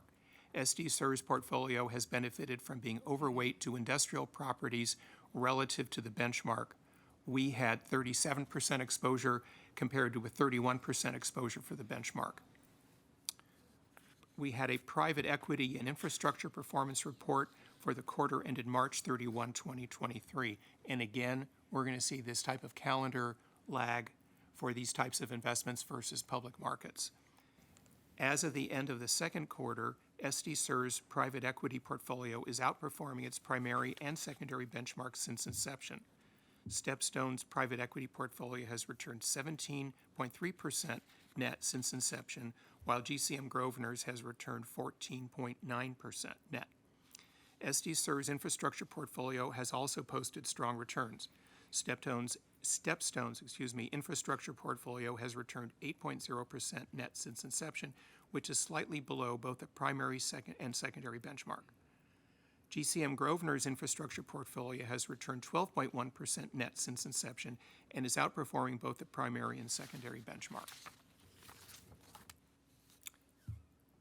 That's it. Thank you. Any other questions for our esteemed investment committee chair? Okay. So let's move on to the educational session report. Do we have any comments on the education session report that was in the board package? Any questions from staff? Greg, I think you... I always have Okay. comments, so under questions and comments from president, trustees, and staff, I'd like to start by congratulating Lou Maggi on his promotion to the rank of lieutenant in the City of San Diego's Police Department. This is a command position with a rigorous set of responsibilities that is only equaled by the intensive interview selection process. Our community is fortunate to have your leadership to guide those officers within your unit. So thank you, Lou. I'd like to recognize SDCERS for achieving the Governance Finance Officers Association Certificate of Achievement for our 2022 Audited Financial Statement Report. This is our 15th consecutive year and our 19th year overall. Solid work by our financial team. Thank you, Ted. Investment, legal, member services, and internal audit teams with a special tip of the hat to the audit committee. I would like to recognize Selene Rodriguez as SDCERS Employee of the Year for her exemplifying our SDCERS values as she helps our members and guides our call center team. Over her 7 years with SDCERS, we guesstimate that she's helped over 35,000 members on their retirement journey. Thank you, Selena, and congratulations. I would like to recognize the following SDCERS staff who have earned a promotion recently. Sarah Levy, our new Supervising Retirement Counselor, and Melanie Peter, our new Legal and Compliance Program Coordinator. Congratulations. I would like to recognize Karina Coleman for participating in the National Institute of Public Finance Conference's implementation of investment policy panel. Thank you, Karina. And I would love to and would like to recognize our information technology team for their commitment to wellness by participating in the City of San Diego's Summer Fitness Challenge competition as Team Exercisers. As a team, the Exercisers came in 4th place out of 36 teams. These 36 teams were comprised of 572 individuals. Honorable mentions for the individual achievement went to the following Exercisers team members. 11th place, Joe Saucedo.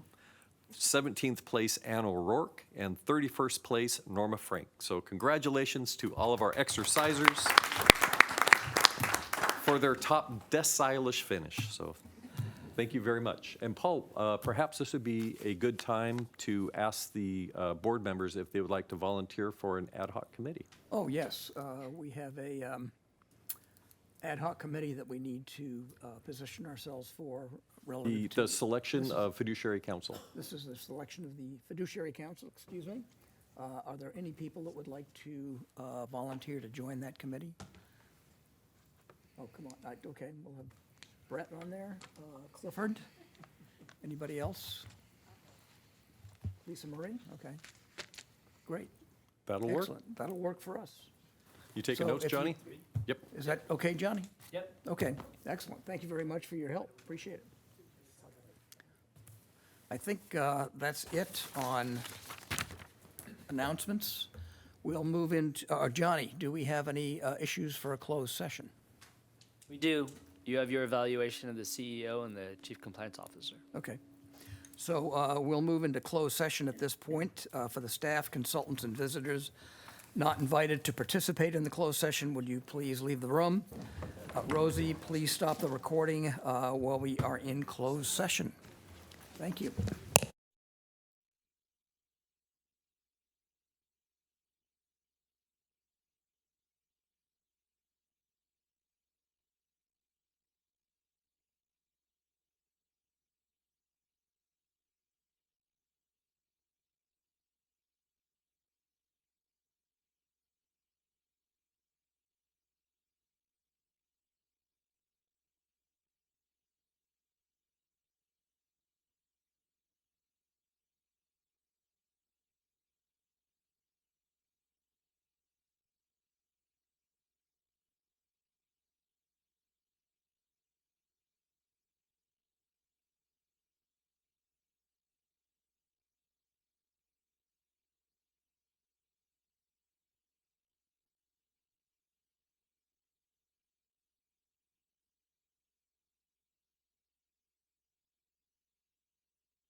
Okay, Rosie, are we back up and running?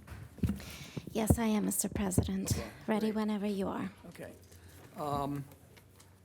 So, Johnny, do we have any issues for closed session at this point? We don't have any litigation to discuss. Okay, good, thank So you very nothing much. else out of closed session. Okay. And just so you're not sitting here waiting with bated breath, we have a couple of comments on the performance evaluations, which I will discuss with you next Tuesday. And Johnny, I'll set up some time with you, and we can go through that. Nothing of significant note in your end. So.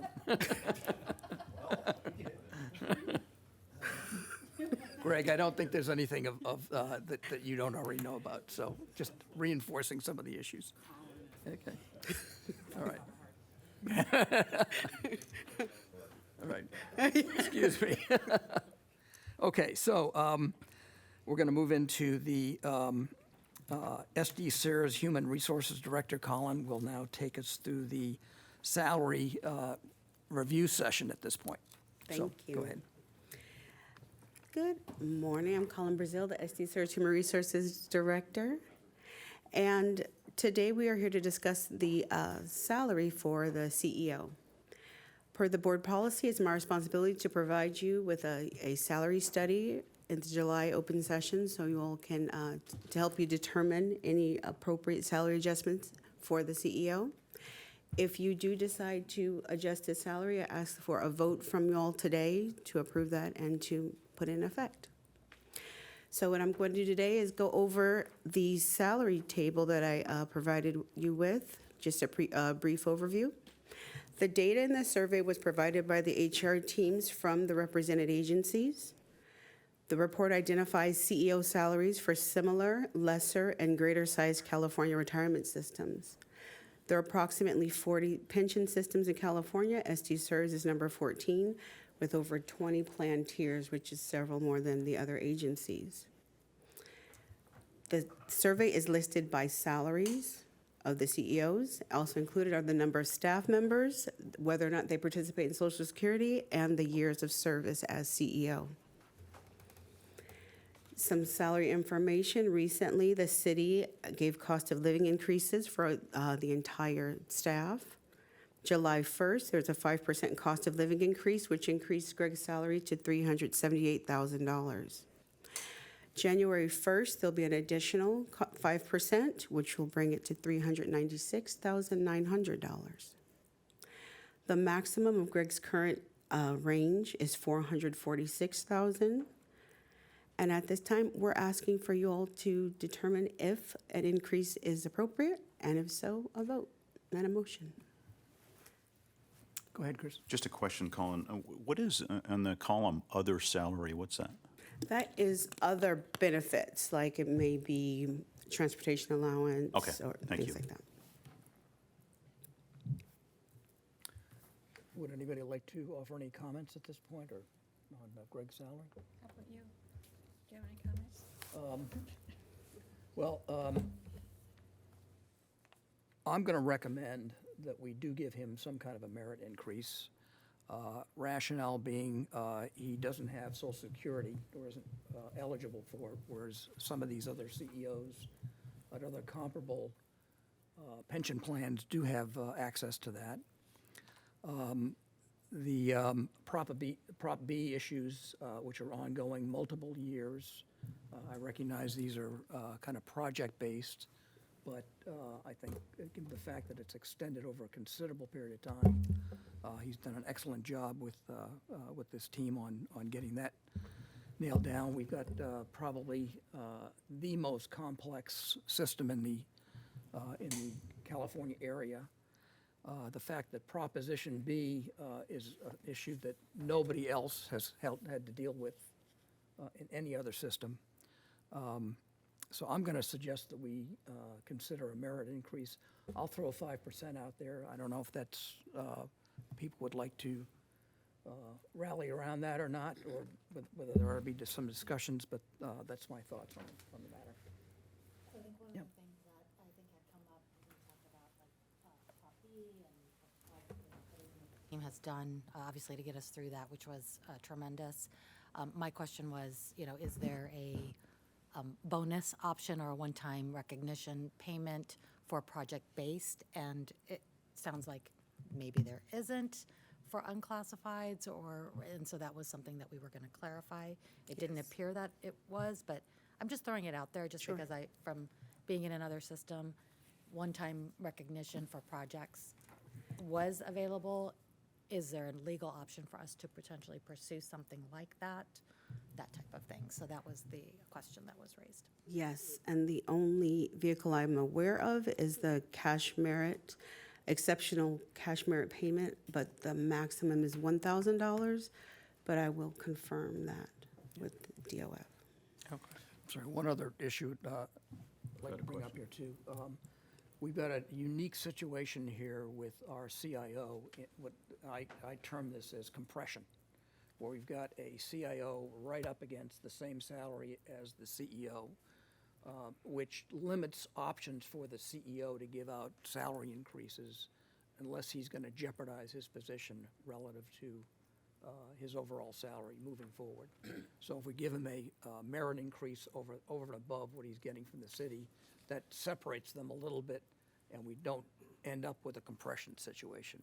I know for some people that's tough to visualize, but having gone through this in a prior life, this creates all kinds of problems later on down the line that it's extremely difficult to get out of without some radical changes to salary changes. Is there a compaction policy that is there like a compaction policy like that SDCERS has when someone gets an increase? Do they look at relative, and not just for CIO or CEO, but in general in your system?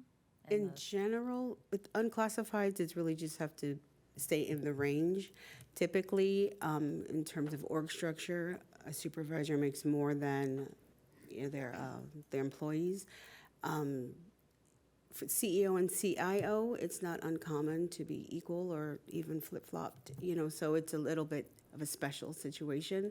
But generally speaking, a supervisor does make more than, but there's no specific compaction or compression in the unclassified service at SDCERS. And I had, just so everyone knows, I had asked Colin some questions on, when I looked at some of these comparisons, really wanting to understand, because assets are one thing, but sometimes you have employees that are managing those assets in-house versus outsourcing it. There's a factor there. And then looking at, when we looked at other local agencies, understanding what budget oversight that they have, as well as how many employees locally that exist. Those are all things that I think, on the surface you could look at these, but at the same time, there's a lot of factors that go into in-house versus outsourcing, those assets. So anyway, that was just something that I was interested in, maybe for the future, incorporating that information as well. Colin, the COLA increase in July 23, and then I guess 6 months later, another 5%, was that, it's equity adjustment across the board for all city employees? Yes. To get their salary up to a competitive or market level? Exactly. Okay. I had a question, just to be certain I'm clear, looking at this report. The plans in California with greater asset sizes where there is not Social Security, you've got 4 of them, and there's no clear trend. LA County pays significantly more than the others. It's dramatically larger in terms of the assets and in terms of the staff than we are. But looking at LA Fire and Police, Orange County, and LA City, they're easily double our asset size and staff's dramatically larger. And they don't have Social Security for their people either. And they're paying their CEOs, call it on the order of $100,000 less. True. Do we have any understanding of any background to kind of how or why or history or anything? This is very helpful to have the data, but it's also, in a perfect world, it would be nice to have the backstories, and we don't have it, I'm guessing, given your expression. I wish I do all their fair backstories. enough. No, that's fine. But no, I don't know. Yeah, thank you. I think there are so many other factors, right, with all of these other agencies. I'm not sure, I mean, this is interesting, but I don't know how relevant it is. You know, the compensation for these other CEOs is certainly dependent upon the financial condition of their community, right? Which may be very different than San Diego. I mean, how about San Bernardino, for example?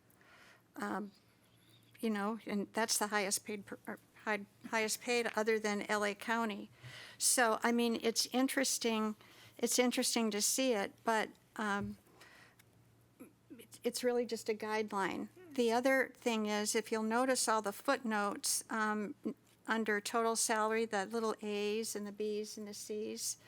So the A's indicate that the salary increase is not, the 2023 salary increase is not in there, is not in the amount. So those are in 2022 dollars. The San Diego, Greg's compensation is in 2024 dollars, because the amount that's on this table includes the raise for 2024. So in comparison, just take that into account, that there's 2 whole years of at least COLA increases that are not in the other communities, those indicated with the small a. And then how about the B? Future salary increases are included. And C, no salary increases. I think what it does is it just puts us in the ballpark. The compensation of the chief investment officer is right now the same as the CEO. And there are planned increases, merit increases for next year for staff. Which includes this, Greg, as well. No, merit. Oh, There for are the, planned merit Right. increases Not cost of for living. staff, Cost of not living for for city. the CEO. I would agree with Paul that, you know, I would propose that we approve a 5% pay increase, merit increase for Greg. So what would that new amount be, 5%? 20,000. 20,000. Well, if it's effective in 2023, I think it's 19,400, because the compensation number here is for 2024. Colin, excuse me, are you finished with that thought? I don't want to interrupt you. I asked Colin to prepare the compensation for other quasi-governmental agencies in San Diego. And so that's why this additional schedule was set out for the Water Authority, for Sandag, the Airport Authority, and the Housing Commission. And not that these are comparable agencies, but they are comparable positions. These are the leaders in the quasi-pseudo-government agencies that are in our community. I don't want us all to have sticker shock about $400,000, because that's what these CEOs are being paid these days, and some are. Bobby, to no offense, I mean, obviously I work at the Water Authority Yeah. and Sandag. It's literally no comparison. I mean, Sandag has 30-something board members that you have to report to. I know. Water Authority has 36 board members. I think You just, have double, triple, quadruple the size of employees, bargaining units. I don't even know why they're listed. The Greg should not be compared to those large agencies, because it's just not the same. It's a GM versus CEO, but they are completely, They're all different positions, I know. right, but it's just no comparison. And It's not fair even to these other general managers to compare to Greg.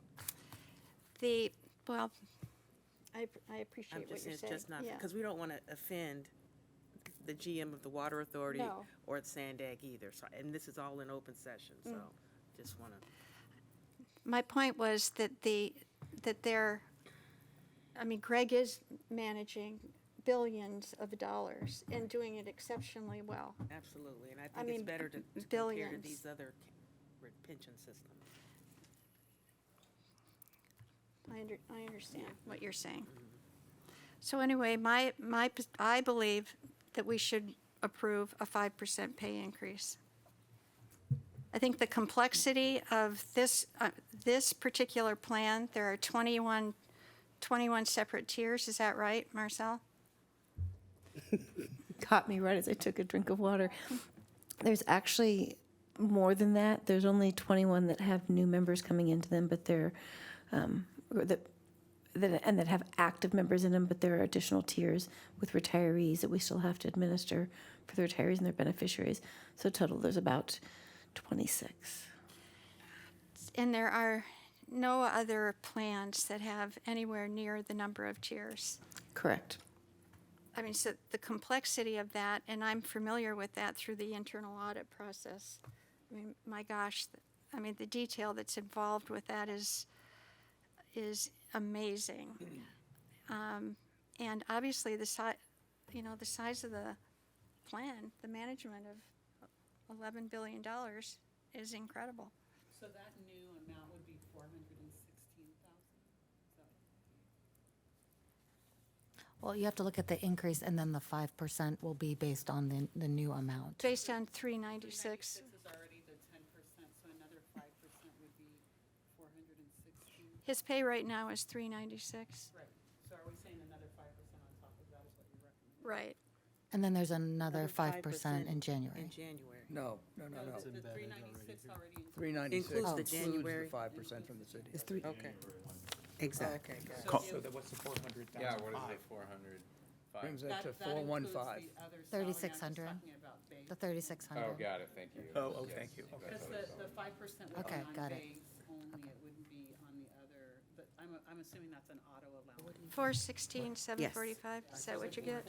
416, so 416 as it relates to this, I think is what Yeah, let's go. And just so everyone's clear, so as part of these pay increases that were negotiated, he will get 5% bump in July 1, and then 5% the next January 1 for the next 2 or 3 years.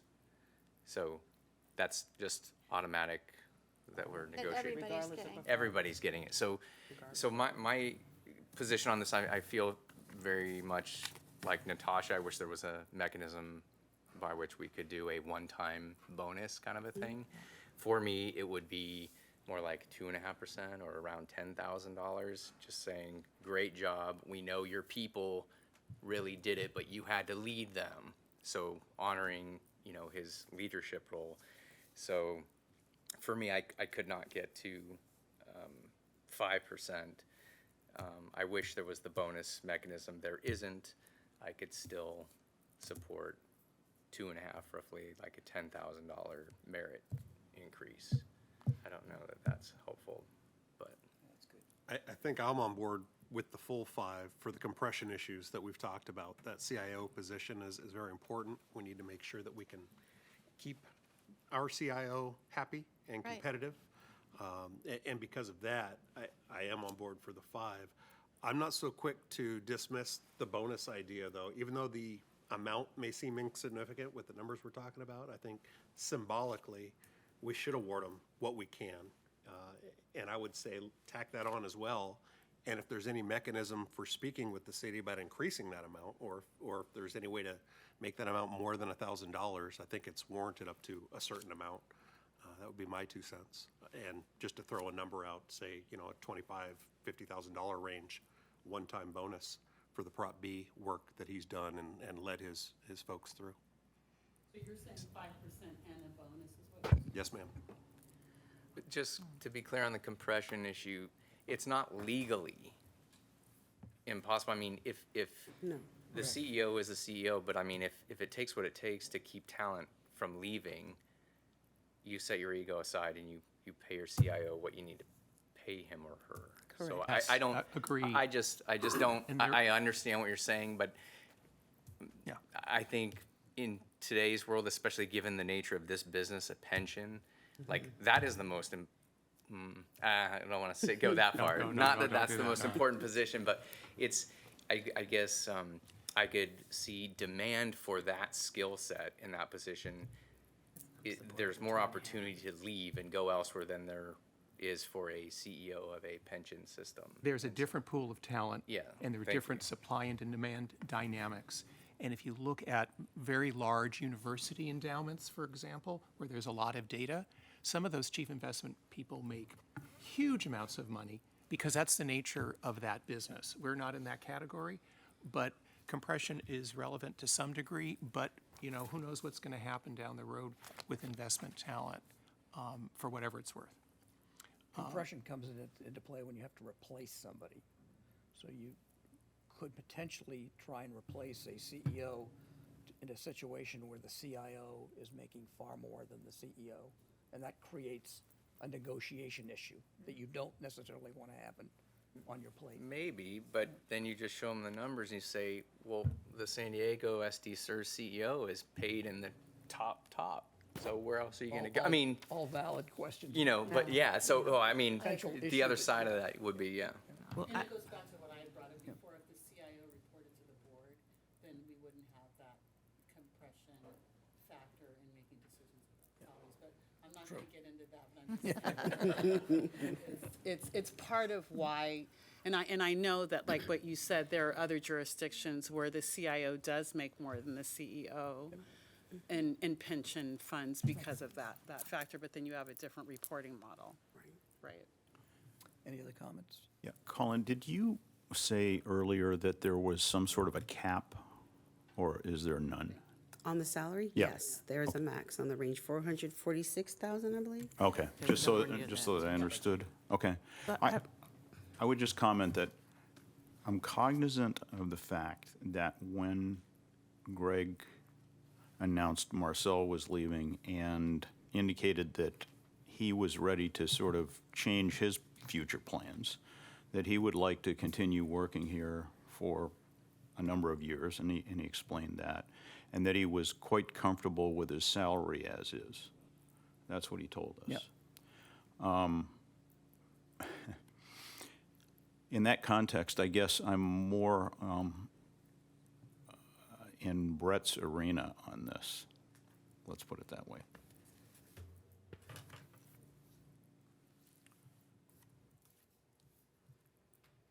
So I have a question. So are you more, I know you said we can't have one time, so you're interested in a 2.5% increase versus a 5%? I would be willing to support that. I agree with you as well, because there was some performance issues that we did talk about. It wasn't a stellar year. There was some issues.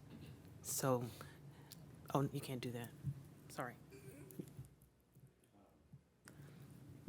I'm trying to understand. Well, somebody, would you be willing to make that motion? Does Paul have to retract his motion first? He didn't actually move, he was just sort of talking. Oh, okay. So yeah, I would move for a 2.5% merit increase for the CEO.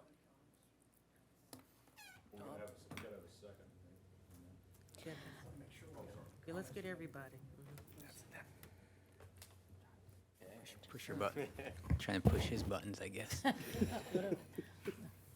Taking it in and listening to all the comments, and I was thinking about what Chris said as far as Greg being satisfied with his pay, and also recognizing how it's a high priority to him to honor and pay his employees.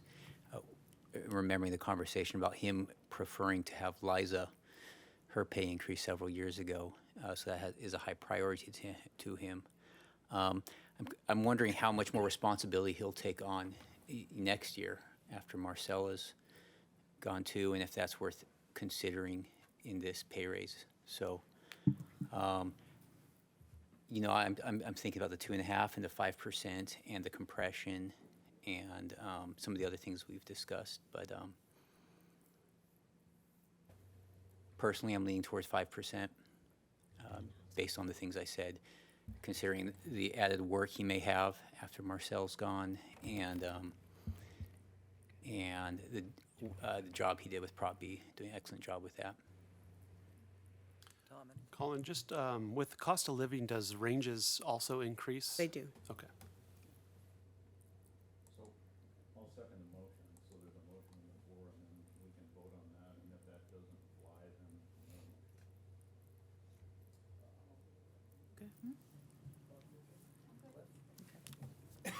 Got a motion on the table for 2.5%, is that correct? So just as just so I understand how we're gonna vote here. I personally support more than 2.5%, but I wanna make sure that he receives something. I can vote no to the 2.5. and then Absolutely. yes to a further vote? Yes. Next motion. Yep. Okay, if that dies, then there'll be another motion. Well, the other way to do this would be to do 5%. If that fails, we go to rest. Yeah, might we start with a higher number to see if that has support? Yeah, he has to withdraw his motion. I'm happy to withdraw my motion. So then I would make a motion at the higher amount, 5%. I'll second. Okay. That's gonna be interesting. You got 5%. Yeah.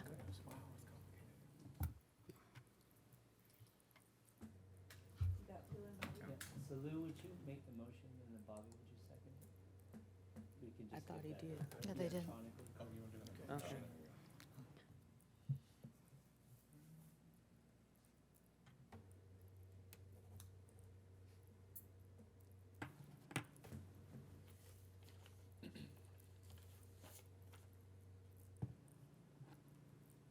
Oh, I gotta read this off.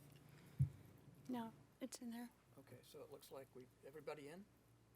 Okay, so it looks like we've got 6 negatives, 5 pluses. Okay, so that failed. So I guess the next, is there any other motion? My motion is Okay. 2.5% merit increase for the CEO. Second. Oh, I guess you have to put it up there so we can do that. Yes, if I could just get some IT assistance, please. It's not allowing me to add another motion. Because I need to do a second one. Okay, thanks.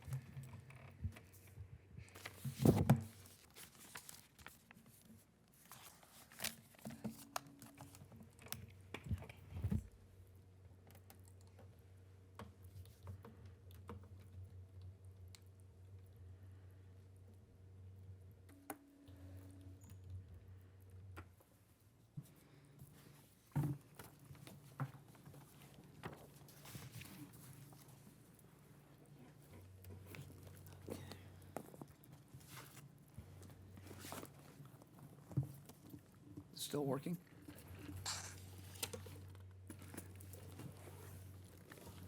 We're just formulating the language. If you give Okay. me 30 seconds, that'd be great. Thank you, Paul.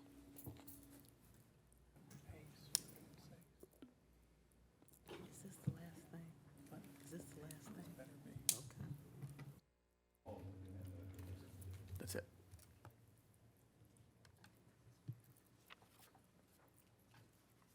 There we go. Okay. Mr. President, just to confirm, we are voting on motion to approve a merit pay increase of 2.5% for the Chief Executive Officer effective next pay period. Would that be correct? Correct.